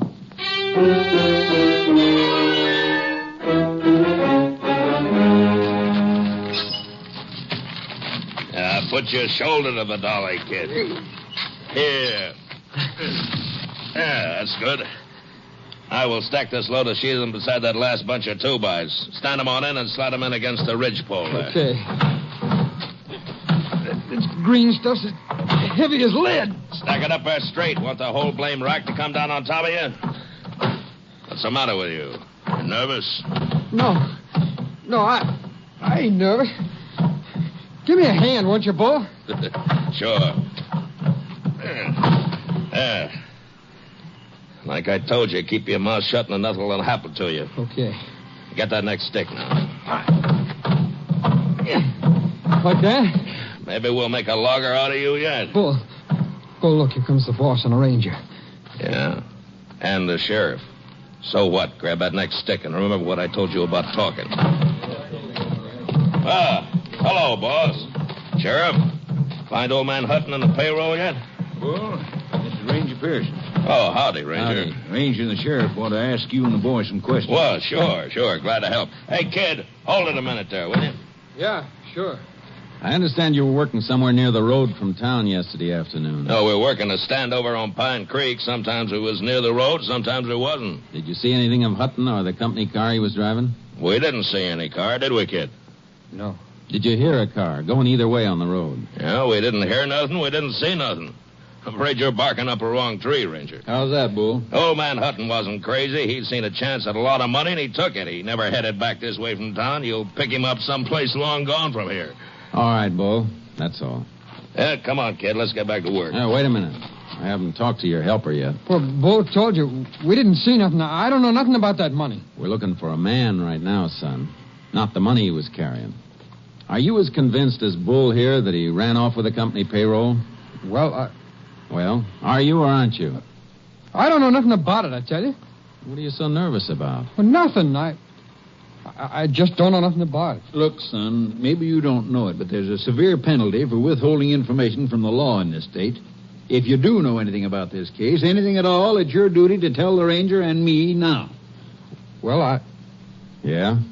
Well, there's a pretty bad turn over there on Pine Creek. Mr. Hutton might have had an accident when nobody was around. Say, that is a possibility, Ranger. That's the worst stretch along the road. And one of those turns is a bad one. Old Bob Hutton could drive that road backwards and blindfolded. He's been doing it for years. Besides, me and the kid come in by the road last night. There wasn't no wreck along it then. Did you see anything, son? No, there wasn't nothing along the road when we went by. We came out that way this morning, Jace. Wasn't anything inside then either. Well, the area along the creek is an old cutover. Brush has come back thick in spots. The car down in there could be completely hidden from the road. Well, we're going to have to search every inch of the way out from town to eliminate accident as a possibility in this case anyway, Jace. This bad turn out by the creek sounds like as good a place as any to begin with. Yeah, let's get out there and take a look. You mind showing us that cutover, Mr. Browning? Well, not at all, Ranger. I'll get my car and you can follow me. Bull, if anything comes up here while I'm going, you take care of it for me, will you? Oh, sure, boss. Sure. I'll take care of everything. Hey, don't you want me to go with you? No, thanks, son. You better stay here. Yeah, kid, you stay here. There's going to be plenty to keep you busy.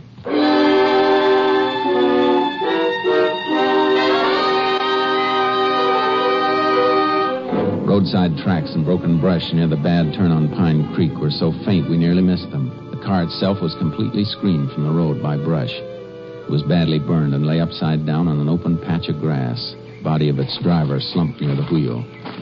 It's an accident, all right, Jace. Seems like. Good heavens. What a way to die. Marks indicate Hutton lost control when he left the road. Judging from the damage to the car, I think there's no question but what he was dead when the wreck caught fire. I hope so. I told you I couldn't believe Bob Hutton would steal that money. Looks like you were right, Mr. Browning. Here, look in this window. Yeah. What a mess. There's your money, what's left of it. There beside the springs of that burned seat cushion. Oh, yeah. I see some corn rolls with the wrappers burned off. And that fluff of ash on top of them is what's left of the paper money. It's hard to believe it would burn that much. It was a mighty hot fire while it lasted. Even the body metal's warped all out of shape. Well, Jace, looks like it's back to town for us. I got to get an undertaker's wagon out here to pick up his body. Yeah, I'll have to kill that all-points wanted bulletin on Hutton, too. Guess that'll about wind this up, huh? I'm not so sure, Sheriff. What do you mean? Well, this just doesn't feel quite right. What doesn't? Finding this car like this. We might have looked for a day before we found it down here in this brush. Don't you have more to go on than that, Ranger? No, nothing more. Just a hunch. It seems like working on hunches would be kind of dangerous in your business. It usually is, for somebody. Come on, I want to get back to the mill. Well, what do you want to go back there for? You don't need a phone. You can use your car radio. Yeah, I know. But there's something funny about this. I want to get it cleared up. Hey, Sheriff, look out. Watch where you're stepping. What is it? That matchbox. Oh. Hey, wait a minute. What's so important about a matchbox? It could be plenty important. Here, look where it's lying. I don't get you, Jace. All right, look up there, Sheriff. That's where Hutton's car turned over. It slid down from there on its roof. The matchbox is right in the track, and it hasn't been crushed. Meaning it was dropped after the wreck. What? That's right, Sheriff. Let's see. It's empty. The last match was used and the box thrown away. Well, used for what, Ranger? What's a matchbox got to do with Bob Hutton's death? Maybe nothing. But even when a car's as badly damaged as this one was, even when it's drenched with gasoline, it doesn't always catch fire. Let's go back a minute. Do you know what you're saying? I think so. You mean somebody could have deliberately set this car afire after the accident? If this was an accident. Oh, but look, Jace, the only possible reason for arson in a case like this would be to cover taking the money Hutton had with him. And it's still there. What's left of it, anyway. I know, Sheriff. There we are. Give me a hand, will you, Sheriff? Sure, Jace. What do you want to do? And see if we can't get what's left of that money out without disturbing the ash around it. I want to send it into the lab. What'll that get you? If any of it's missing, they may be able to tell us. We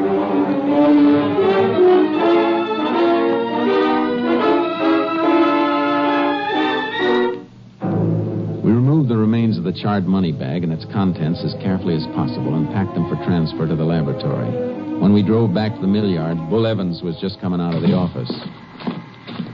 Hi. You find any sign of Hutton? Yes. He's dead, Bull. Dead? He had an accident near Pine Creek. Just about where that kid suggested we look, too. Well, can you beat that? Where is the kid? I think we'd better talk to him again. Well, you ain't going to get much out of him, Ranger. Why? No, these young punks never look where they're going or what they're doing. He's got himself really bunged up. Where is he? In the first aid room back at the office. I wanted to send for a doctor, but he wouldn't let me. I got him on a cot back there. He don't feel so good. Let's take a look. Come on. You too, Bull. Yeah, sure. Right through there, Ranger. Okay.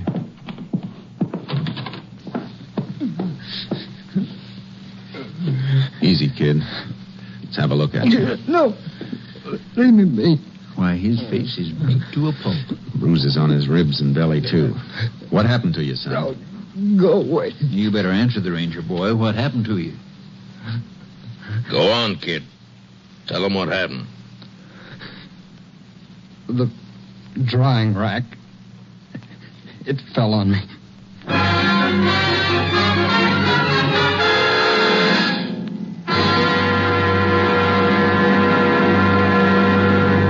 You are listening to Tales of the Texas Rangers, starring Joel McCrea as Ranger Jace Pearson. We continue now with tonight's case, Loggers' Larceny, an authentic story from the files of the Texas Rangers.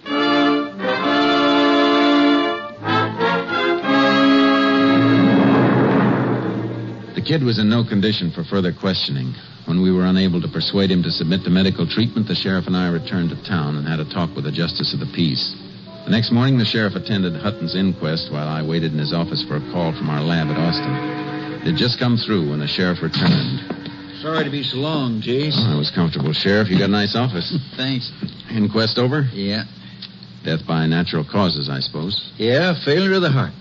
Doc says Hutton was dead when his car left the road. An out-and-out accident. Oh, look, Jace, it's like the JP told you last night. That matchbox don't mean anything. It could have blown in on those tracks. I guess this isn't my week for hunches, Sheriff. Now, the lab report came in, too. How did it add up? Coins in the bank sack tallied exactly with the withdrawal slip the teller gave us. Oh, how about the bills, the paper money? There were traces of them in the ash. The quantity was small and might indicate some paper money was missing, but it burned so completely the lab couldn't be sure. Yeah, looks like that's that. Yeah. Well, Sheriff, guess I better get started. So long, Jason. Thanks. See you again on another case. Yeah. Call us anytime you need us.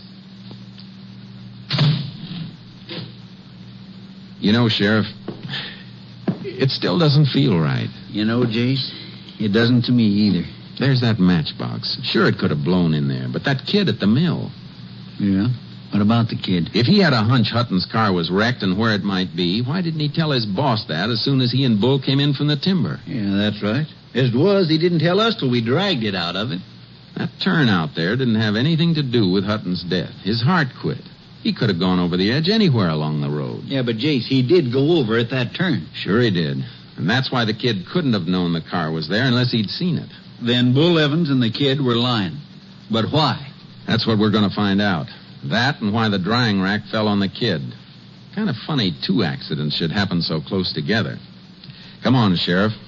Let's get out to that mill. Well,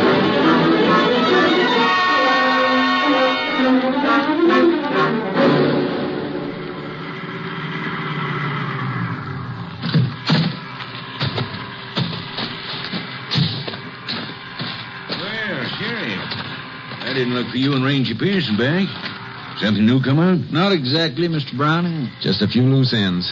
I want to talk to that kid who was hurt yesterday. How is he? Oh, apparently a lot better than he looks. How's that?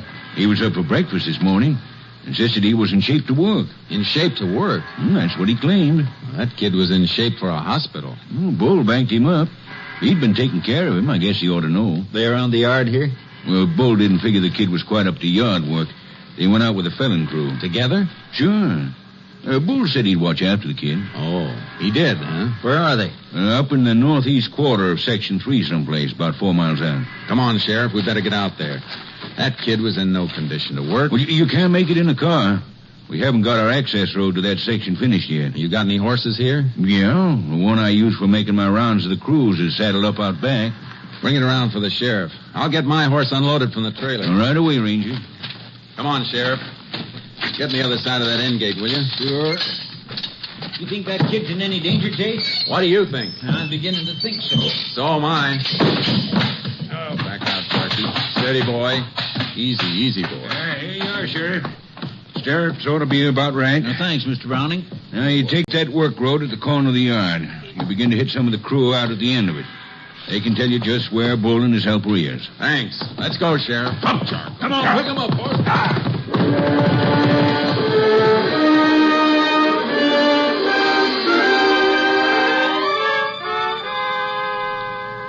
Following Mr. Browning's directions, we found some of his sawyers and axemen at work in deep woods. They sent us on to others, knowing only that Bull Evans and the kid were working somewhere up ahead. Hold it, Sheriff. Ooh, Charcoal. Listen. Somebody working over there. Yeah, come on. Let's go, Charlie. Yeah, come on, boy. Is it Bull and the kid? No. Ooh, Charcoal. Hey there. Hi. Howdy, Sheriff. Ranger. What you doing out here? Looking for Bull Evans and his partner. Boys down the line said they were up this way. Yeah, they were a little while ago. Where'd they go? Blamed if I know. Them two are crazy. Crazy? What do you mean? That Bull was working over there. You can see the cut he was making. Uh-huh. The kid wasn't worth much, bunged up the way he was, so he was just fooling around, kind of grubbing out a little brush. Well, Bull come over to bum a smoke off of me, and when he turned around, the kid was gone. Gone? Yeah, slipped off in the brush. Bull hollered for him. When he didn't get no answer, Bull took right off after him, swearing fit to make old Paul Bunyan turn over in his grave. How long ago? 10, maybe 15 minutes ago. Come on, Sheriff. Hey, look, what is all this? Tell you later, son. Come on, let's go. Lift him, Charlie.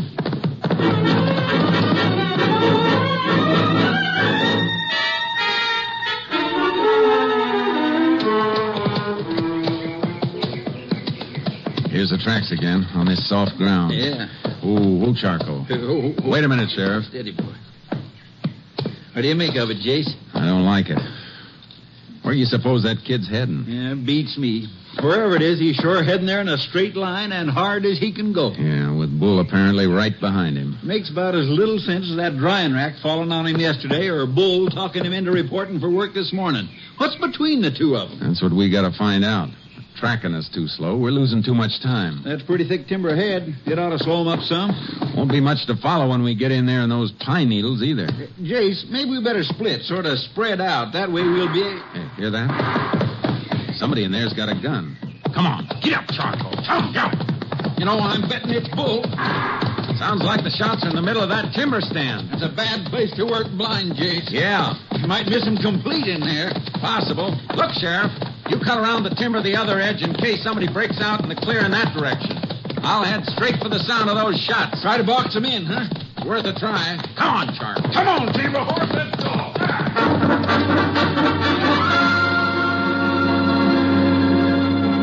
Deep into the timber, I stopped near a blowdown.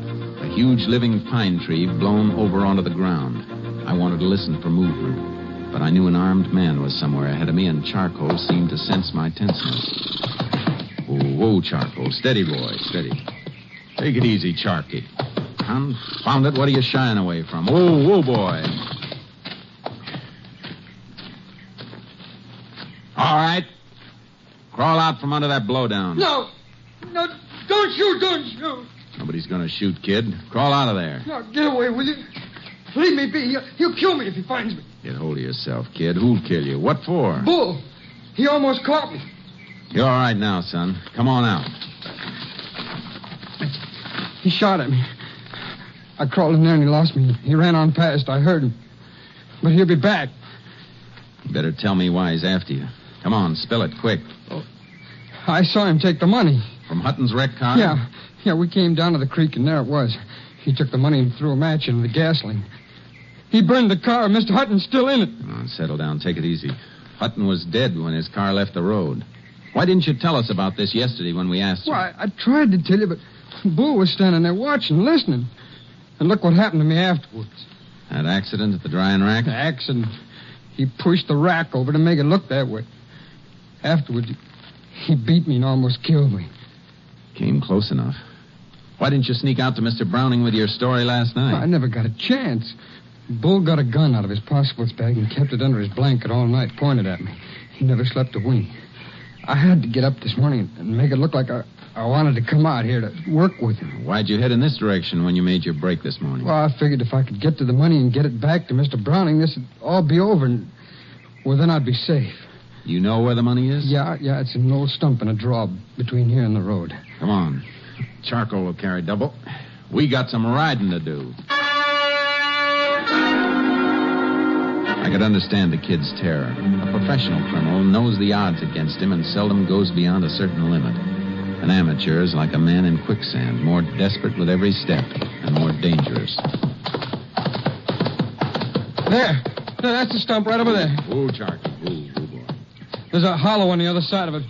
Hurry up, will you? Uh-huh. Take it easy, kid. Charcoal made a lot better time than Bull could have made on foot. Besides, he's still probably looking for you. Well, maybe he's been here already. We'll soon see. Yeah, it's here, all right. Can't you hurry? Hey, this is a pile of money. Yeah, I know. Come on. All set, kid. Just as soon as I stash these bills away in my saddlebags. This is what you call valuable evidence. And this is what's called a gun, Ranger. Bull! Praise both of you. You're making a mistake, Bull. You've made yours. Drop them saddlebags. You ain't getting that money. It's mine. Now drop them. All right, get off that horse, kid. Get off, I said. All right. Now start backing away from my money. Both of you. I told you I'd kill you if you opened your mouth, kid. Now it's going to be both of you. You hurt, kid? No. No, you okay? Yeah. Bull's gun just didn't shoot very straight. Oh, you sure did, and fast. That's what a spring clip holster's for, son. Jace! Jace! Ho, boy, ho, ho, ho. Everything all right? Yeah, for everybody but Bull. He's dead? Kind of. What was the deal, Chase? Did he have some of the money from the wreck? Show him what's in the saddlebags, kid. All right. Here, Sheriff, take a look. Looks like he had it all. How deep was the kid here in with him? I reckon that's something the court will have to judge on the evidence. Here, give me a hand, Sheriff. We'll hang Bull across your saddle. He's got one last ride coming.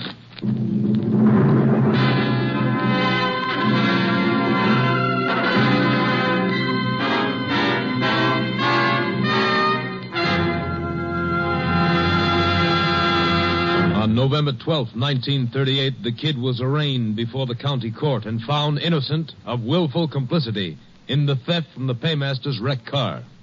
He was returned to society with a deeper appreciation and understanding of the duties of a citizen in the face of crime.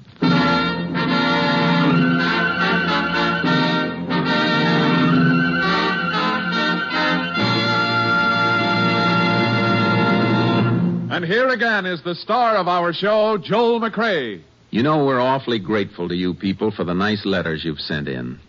It makes you feel good to know that there's some folks who just want to let you know that they're all for you and that they like your show. I know it's kind of an effort to sit down and write a letter or postcard to a voice hundreds of miles away, and that's why it would be downright ungrateful if we didn't thank you for your trouble. It's really a compliment. There's a little story I ran across about a ranger I thought you'd like to hear before we say goodnight. I thought it was kind of funny. It seems that in the days when the Texas Rangers were charged with the enforcement of the prohibition laws, their reputation for apprehending offenders caused moonshiners to keep a sharp eye out for these famed officers. One day on a lonely road in East Texas, a moonshiner with a load of bootleg whiskey rounded a turn and came upon a man dressed in khaki clothes, big hat, and boots, signaling him to stop. Frantically, he grabbed a wrench and broke all 10 of the 1-gallon bottles of whiskey. Turning to the man in the road, he called, "You can't arrest me, Ranger. You ain't got no evidence." "What do you mean, fellow?" replied the Texas Ranger. "I have a flat tire. Can you loan me your jack?" Good night, folks. See you again next week.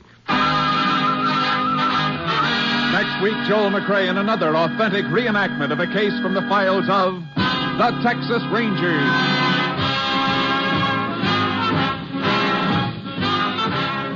Joel McCrea is currently seen starring in the Universal International Technicolor production Frenchie. Tonight's cast included Tony Barrett, Bill Conrad, Stacey Harris, Farley Bear, and Bill Johnstone. This story was transcribed and adapted by Tom W. Blackburn, and the program was produced and directed by Stacy Keach. Hal Gibney speaking.